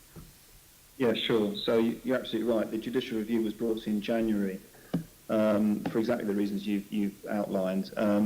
But then by mutual agreement, having sort of met out of the judicial process with the person that brought the action, we had a mutual agreement that the MPS would undertake a bunch of activity to try and address the issues that were raised in the judicial review. So there were three things I think that we ended up agreeing to do as an organisation to fulfil that agreement. The first was to conduct an equality impact assessment EIA, which I think you referred to, for all our Safer Schools partnerships, and that work has been done. So in that respect, we've completed that that obligation. Secondly, we committed to doing a full review and a rewrite in light of the EIA, the Safer School Partnership Handbook. That is still being done. We're still working through that, and that needs to go through our Chief Officer Group for final approval. So that's the second sort of element that we came to an agreement about doing. And finally, the request for data analysis, as you said earlier, to identify what the potential equality implications are of our deployment of Safer Schools officers. That is still ongoing. We're hoping to complete that analysis and evaluation by April of next year. so that it can be fed into the review of the Police and Crime Plan and the MPS, Children and Young Persons Strategic Plan. So it all comes together at an appropriate time. So it was a really important landmark sort of piece of action. We've come to an agreement. We've undertaken to do three things. We've done one. We're finishing off the second and third. And hopefully all of that will feed into a revised sort of a strategy and partnership handbook that we can then use to take this work forward. Because irrespective of the judicial review, I think, you know, we may well have failed in fully accepting of what we need to change, but it was well meant. You know, the positioning of officers in schools is designed to foster trust and an open relationship between the police and young people, and clearly we need to think more carefully about the equalities impact of that. But it was, you know, the intention was good, the intention remains good. We want to build bridges with young people, not build barriers, and so we're committed to continue with our Safer Schools work in light of this judicial review and the challenges that's come forward from it. Okay, thank you for that very full answer. Can I ask that the Equalities Impact Assessment and the rewritten handbook are published and supplied to the committee, please? And then I want to follow up a question to Sophie on this before we finish. And then I'll come in and finish off. Great. Sorry, I was talking to the chair. Can we ask that you publish the EIA and the updated handbook, please? See why that wouldn't happen, but let me just make, I mean, I don't know what stage they're at, but I don't think the handbook is complete yet. The EIA is complete, so I don't see why not, but let me just make an inquiry on that, because I haven't got the detail of where those documents sit. Okay, great. And then a follow-up question to Sophie. I want to know a little bit more about how this interacts with your action plan on restoring trust and confidence in the police, because when we were asking you about that in a previous meeting, you talked about Safer Schools officers and you talked about TSG, Territorial Support Group, going into schools as part of things that were happening as a result of the action plan. Now, that worries me a little if you're not looking at the evidence, particularly the data analysis not being ready for this. Can you explain a bit more, first of all, what TSG are doing in schools, and also whether or not you'll have interim access to the data analysis when you're doing that action plan? So I think what I said last time when I talked about TSG was, in terms of the action plan and some of the consultation, the consultation engagements we've had over the action plan, that TSG has been raised as an issue, that communities feel that TSG offer, have a perception that TSG are mostly the ones where there are problems with stops and searches. I then said, well, absolutely the action plan will have a look at TSG and, in the training, not just of TSC, but frontline officers as well. But, for example, I know it's not flowing from the action plan, it is already up and running, that TSG go into schools, and they go into schools to do, to give talks, to train them at rugby, and then they also talk to them about stop and search. And I've been into an academy in South London and watched them do that, where it's an interactive thing where they let the young people be the police officers, and they have to make decisions about what they will do next in a stop and search. It's not because of the action plan that this is happening. This is happening already. So that's the type of work that can be really impactful, not just on young people when they understand that this is why, if I run, this is why a police officer might run after me and think that, I've got something to hide. And it's impactful also on the police officers, because they get an understanding of what the young people feel when they are being stopped and searched. It's an ongoing programme, and as I said, it's not because of the action plan that this happened. I went to see it about 6 months ago. In relation to the Safer Schools officers, I think, and I've always thought that actually, I think that police officers in schools can be and have been a really good thing, a force for good. We can see that in a youth survey that we published about 1.5 to 2 years ago, where you could see that where the beginnings of it, of where police officers were in schools, those young people who undertook the survey had a better relationship with the police, a better perception of the police, and a better understanding of what was happening with the police. And I think that can be built on and should be built on, but that doesn't mean that there shouldn't be, as Nick has talked about, there shouldn't be, and we must ensure that this doesn't mean there are some unintended consequences, and we've got to make sure that there isn't an impact which is disproportionate for young black boys in particular, and that's something that through the action plan and through the work and oversight of the Met that we will be keeping an eye on. Okay, thank you. Thank you. I'm conscious of the time, but the work of this unit is very important, and I will make a suggestion to colleagues that we should invite Lee Peck, the director of the unit, at a meeting in the very, very near future. But just a quick question from you, Sophie, and we can sort of have some correspondence on this issue. There has been research done by the Violence Reduction Unit, which shows that violence hotspots are often hyperlocal.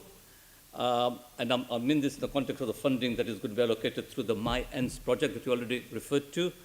Will funding also be aimed at smaller grassroots organizations to reflect the hyperlocal hotspots and a specific approach, as well as larger, more generic service providers?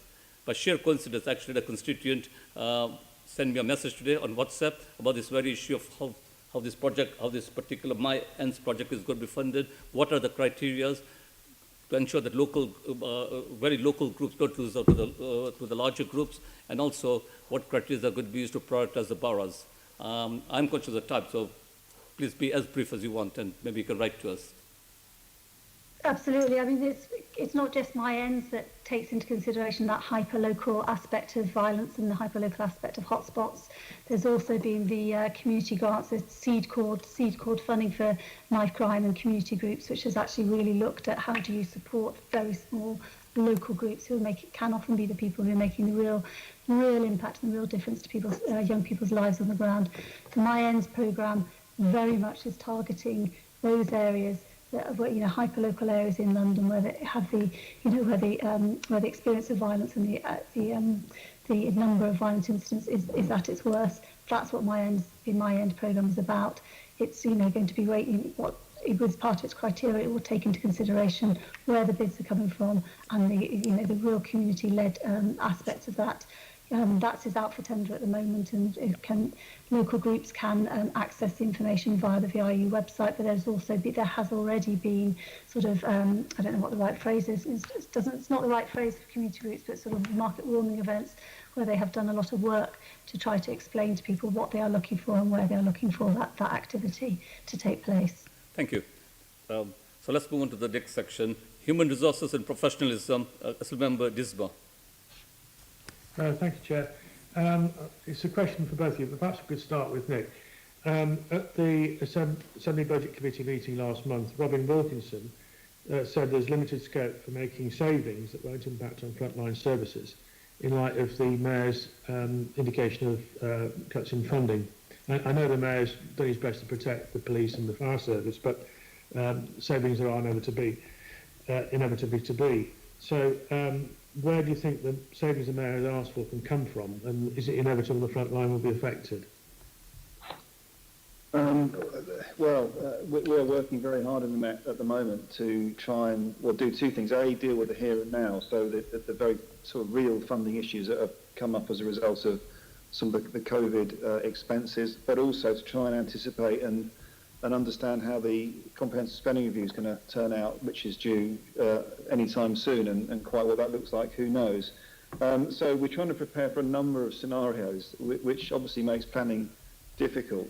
One thing that unites all of those scenarios is that we have a commitment to protect the frontline resources as far as we can, and indeed a lot of the funding is can only be used for that purpose. So in some ways that's really good because it means that our officer numbers will remain healthy, but the problem it presents is that we need to find the savings, therefore, from a very small fraction of our budget, which inevitably impinges on support staff, members of police staff, and our ability to purchase kit, equipment, licenses for software, and everything else that you need to run a huge endeavour like the Metropolitan Police. So all business groups have been asked to look very hard at finding efficiency savings.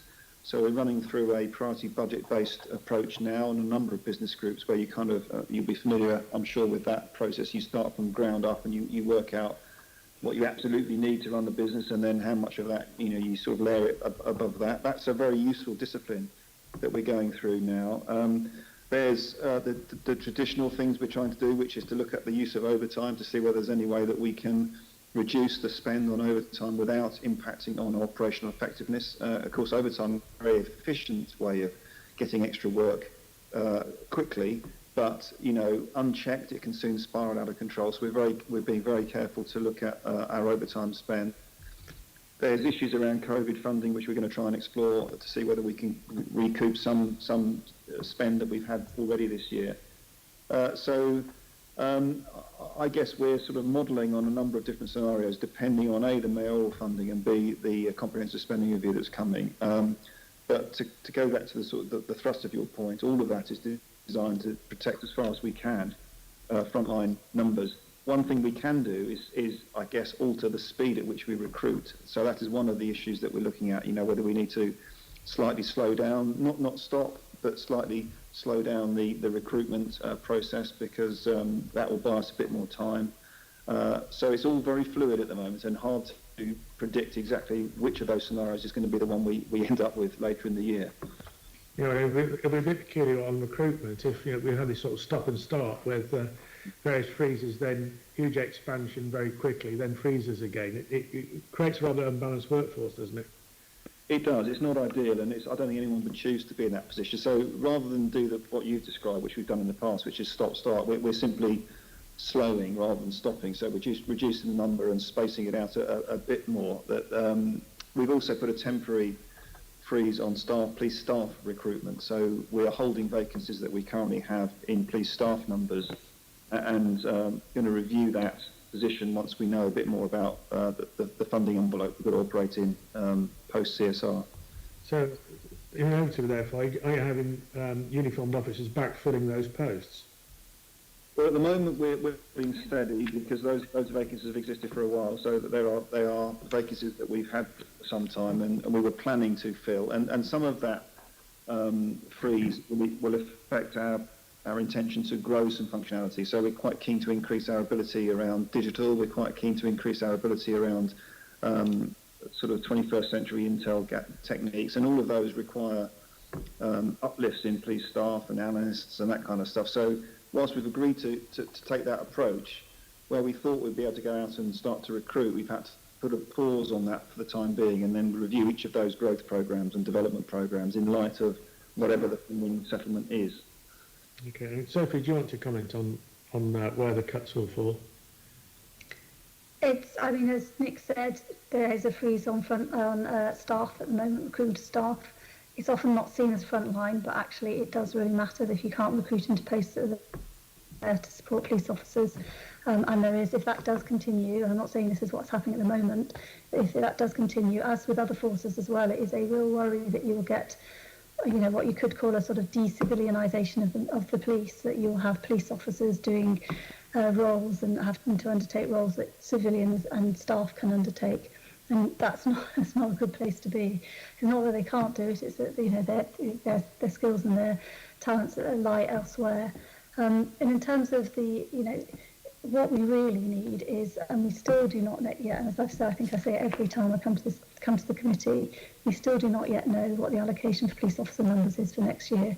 We don't know when the spending review is going to be, because the government haven't told us.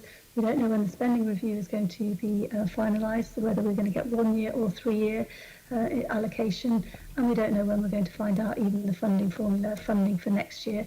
And to run a huge organisation like the Met is incredibly difficult when you have such uncertainty over funding.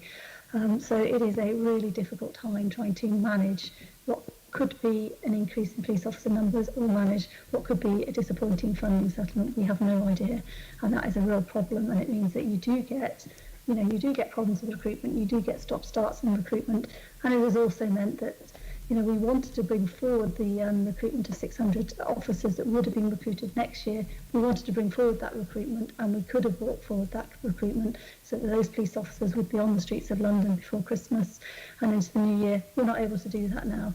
So that is a cut in terms of the number of officers that we would have been seeing coming out onto the streets of London in between now and the next financial year. We haven't been able to bring that forward.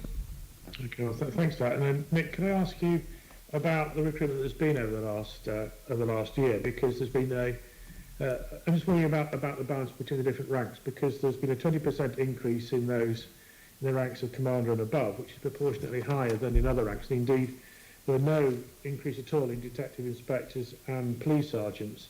Are we getting the case like the Navy with more admirals than ships, or which is, I think, is the case, rather than just being apocryphal? What's the reason for this? Well, I mean, I don't want to sort of trade numbers with you, but the numbers that I've got, because I did look into this, if you take about sort of senior officers, those that used to be called ACPO, we now call MPCC, if you look at sort of the recent history, I think the highest levels we had were in 2005 in terms of ACPO. We had 46, believe it or not, in the Met.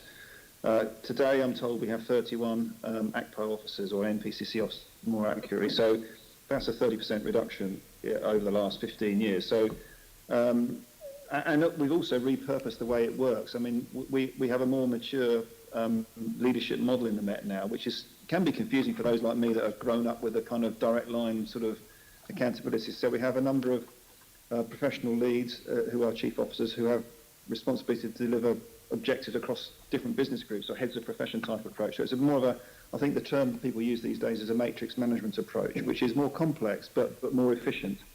So I would say that we've got significantly fewer NPCC rank officers than we certainly had in recent times. I'm not aware, I haven't got the numbers in front of me around DIs, but your point about supervision is a good one, and I'm concerned that we don't have quite enough sergeants, particularly as we would want. So one of the things I'm working through is how do we increase the number of sergeants within the growth model that we're working with. And again, some of the uncertainty is unhelpful around that, but I think that frontline supervision is really, really important. It's not a luxury, I think it's really important, and maybe there's an argument that says we've diluted that too far in recent times. So that is a piece of work that we're looking at taking forward at the moment. And in terms of sort of admirals and sailors, we're at the highest level, I think, in terms of officers overall than we've ever been. I think we're nearly at 33,000. I don't know what that is in percentage terms, but it's intuitive. It says to me that we've invested more in the front line than in the senior ranks. But I'll need to go through all the numbers to give you the exact breakdown of that. Okay, and just going to the commander and above ranks, you said that there's now 31 in post, which is the same number as there was in September last year, but the figure I have for August this year is 37.5. I don't know quite sure you get 0.5, but 37.5, which is 6.5 more than now. So have we lost 6.5 senior officers over the last 2-3 months? Well, no, we haven't. We haven't lost anyone over the last 2 years, so I need to resolve those figures. I mean, the only explanation I can immediately think of to explain why there's a difference is the Met hosts a number of NPCC ranked officers that don't actually work in the Met. So, for example, Martin Hewitt is shown as an assistant commissioner, but clearly he has a national role. There's another an individual that was working on the the Sheffield. What was the dreadful incident with the football fans? But anyway, a public inquiry that was shown on the Met's books for administrative reasons, but wasn't actually doing the job in the Met. And there's a number of other. So I'll need to understand where your 37.5 meets my 31. But to answer your question, we haven't lost anybody, no. Okay, in that case, perhaps you could drop us a line when you know that. And the other thing along the same lines is acting ranks. I don't have the numbers for here, but certainly in the BCU, in my area, like Barnet, we've got enough acting ranks to fill the old Vic. So, except they're not allowed to be there. So, to what extent are you becoming so dependent on people acting up and holding temporary rank rather than actually substantive rank? It's been this issue waxes and wanes, and ever since I've been in the service, and having the ability to make someone an acting sergeant, for example, or inspector, is a useful facility to have, but it shouldn't be seen as a kind of a permanent or even semi-permanent situation. If you're serious about somebody performing that role for a period of time, then you need to make them a temporary, which is a different thing altogether. Acting should only really be used for sort of durations of a few weeks, or not much more than that. I do appreciate, however, that it hasn't been used in that way in the past, and I haven't got the numbers of acting ranks in front of me right now, and it's not great. I mean, it's far better, of course, to have substantive or at least temporary promoted people, because they are generally people that have got their qualifications, done the formal exams or whatever. So I'll have to come back to you on the acting position, because I don't have the information to hand in terms of the numbers and how that compares against substantives, I'm afraid. I apologise for that.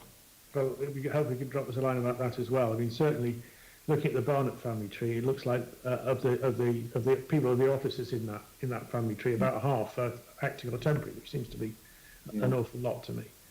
Just one thing, perhaps to maybe add some detail there. We do obviously have a round of promotion processes every year. So each rank has a promotion process every year. Some of them are national, so the sergeant and the inspector promotion processes are national, and we are tied into their frequency nationally.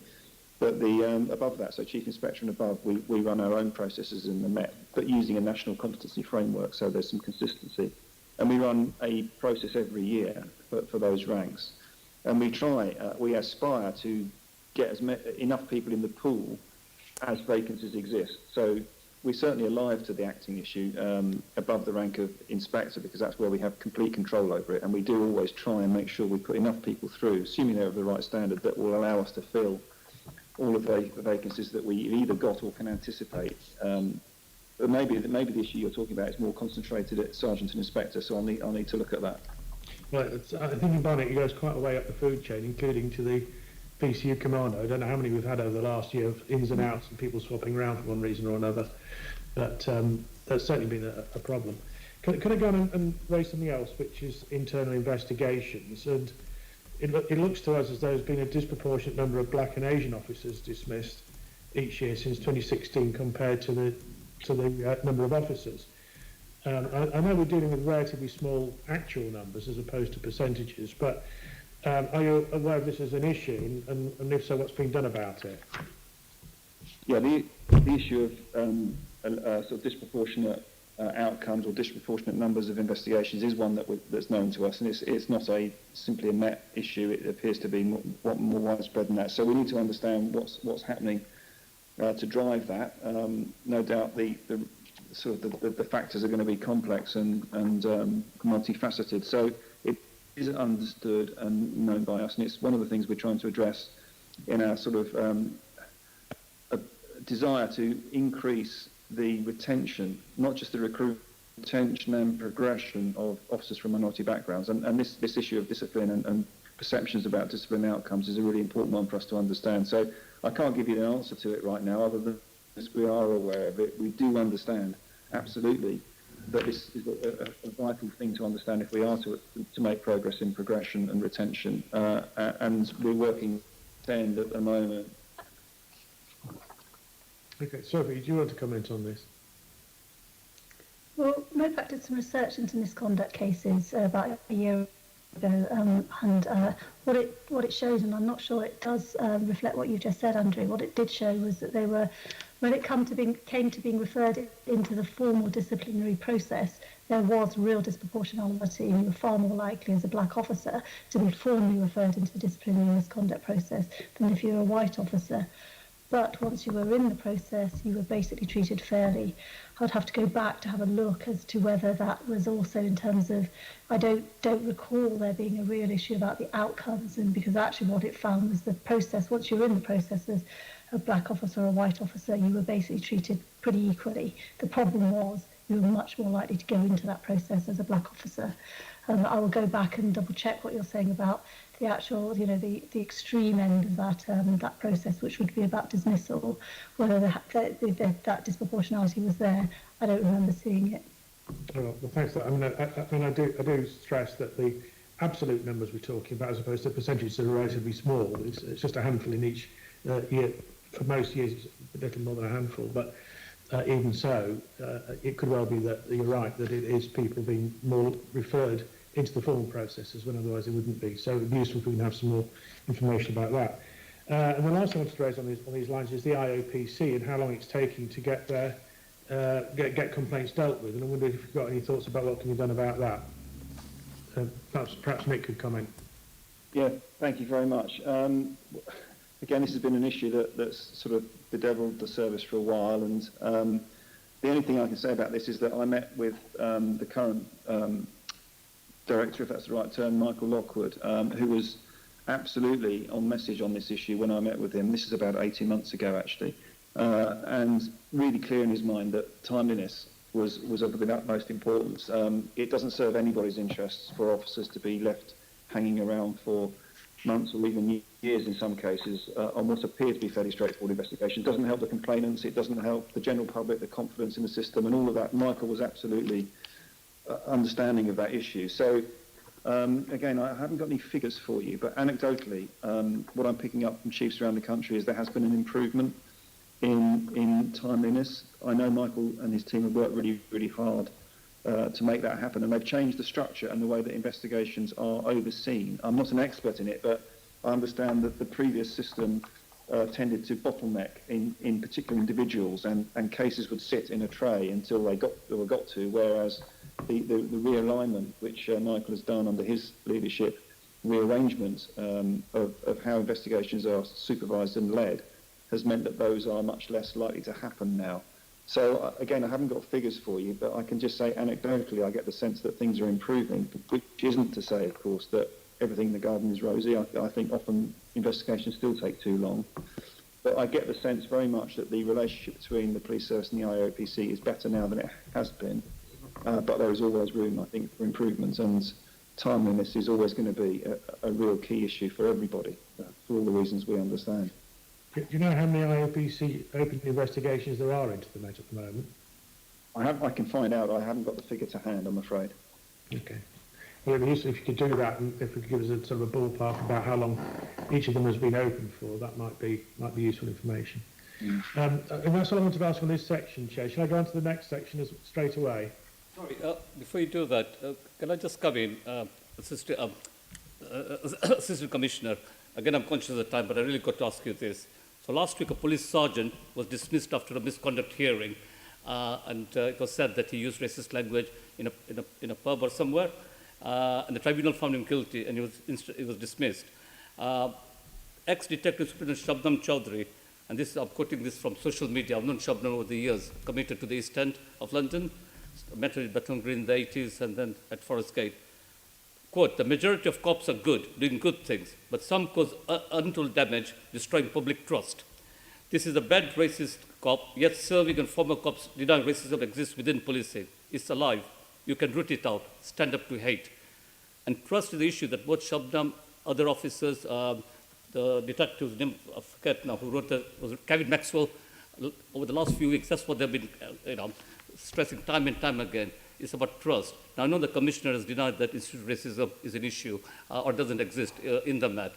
I don't want to put in an embarrassing position of having to contradict the Commissioner in public if you happen to disagree with her. But don't you think that what Shabnam Chowdhury is saying, there's the issue of trust and actually accepting that racism exists within the police service? Well, I think it depends.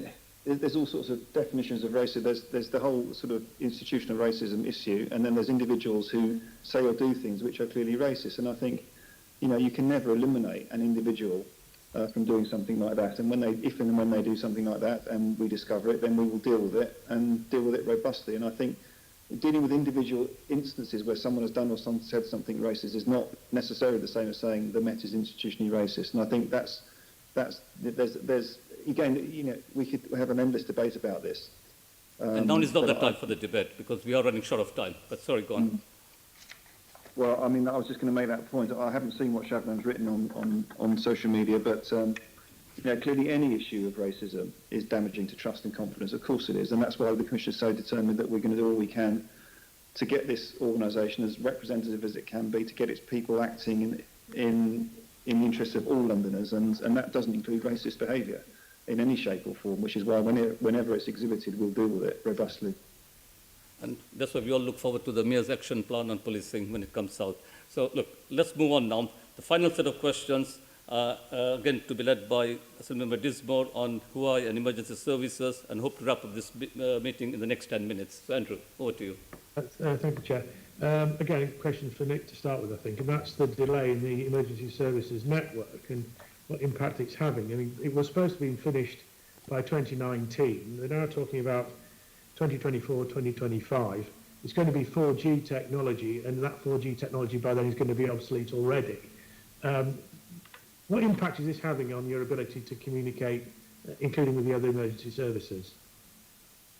Well, this is a long-standing and complex issue, as you know.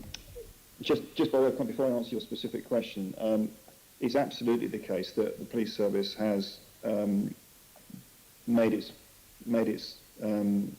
feelings clear to senior officials in the Home Office about the pace and cost of the ESN, or the Replacement for Airwave, as I call it, programme. And the Commissioner has written, I know, several times to various permanent secretaries about this. So it's a very, very live issue for us. And we have a Chief Constable, Keir Pritchard, who's the Chief Constable of Wiltshire, that leads for the police service nationally in the negotiations and bringing pressure to bear on the Home Office to deliver this programme.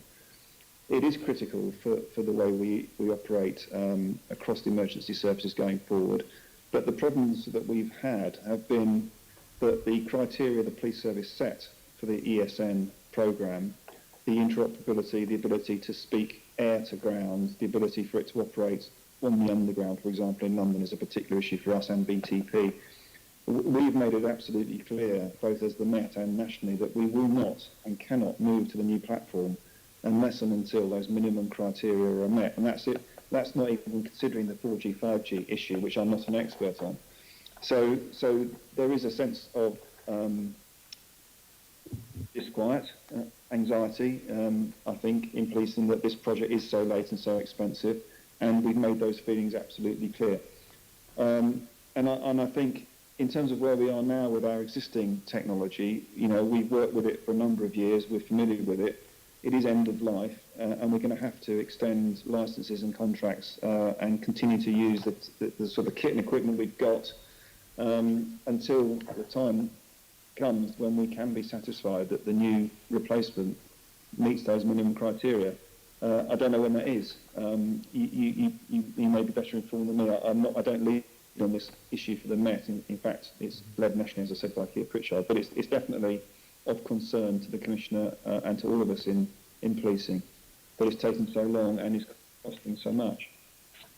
Well, thanks for that. I mean, certainly underground's been an issue since the King's Cross fire in 1987. That was one of the recommendations that came out of the Federal report into the fire, that you needed to be able to communicate underground.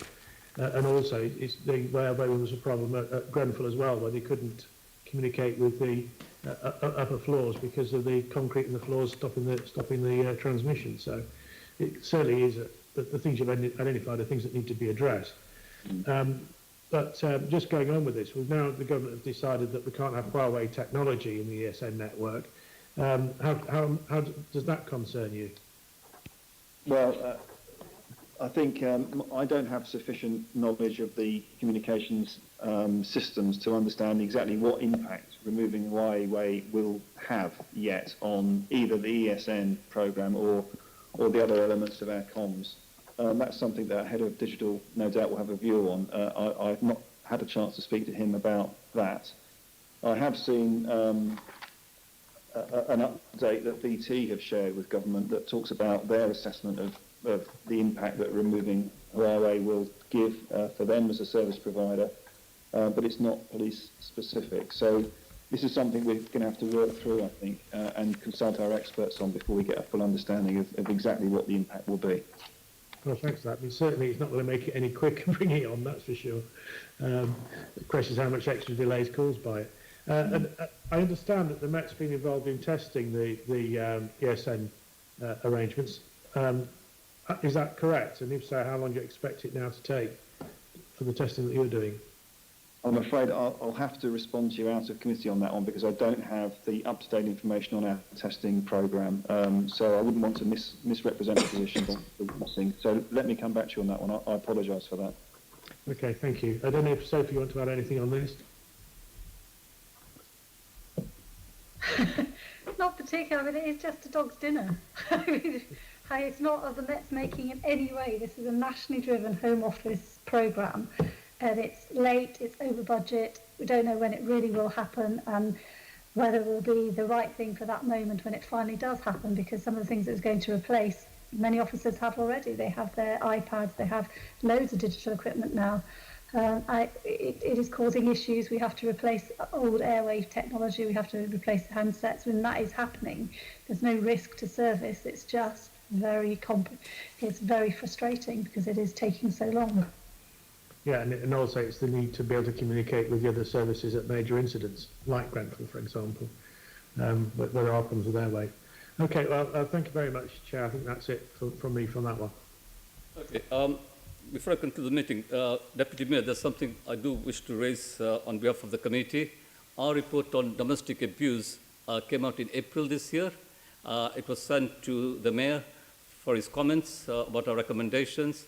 There have been several reminders to the Mayor's office, and so far, 6 months on, we still have not had a response. Can you please urgently look into this and let us know what the position is? Yes, of course. I did have a draft response last week. I've just tweaked it a bit. It should be coming back to me for final clearance, so Okay. I can send it to you.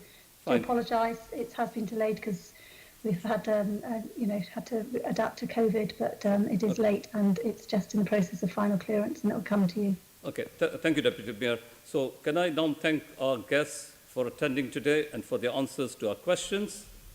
Can I also ask the committee to note the report, the discussion and the report from MOPAC attached at Appendix 1? Thank you. Can we also delegate authority to me as chair in consultation with party group lead members and Caroline Pigeon, MBAM, to agree any output arising from the meeting? Agreed.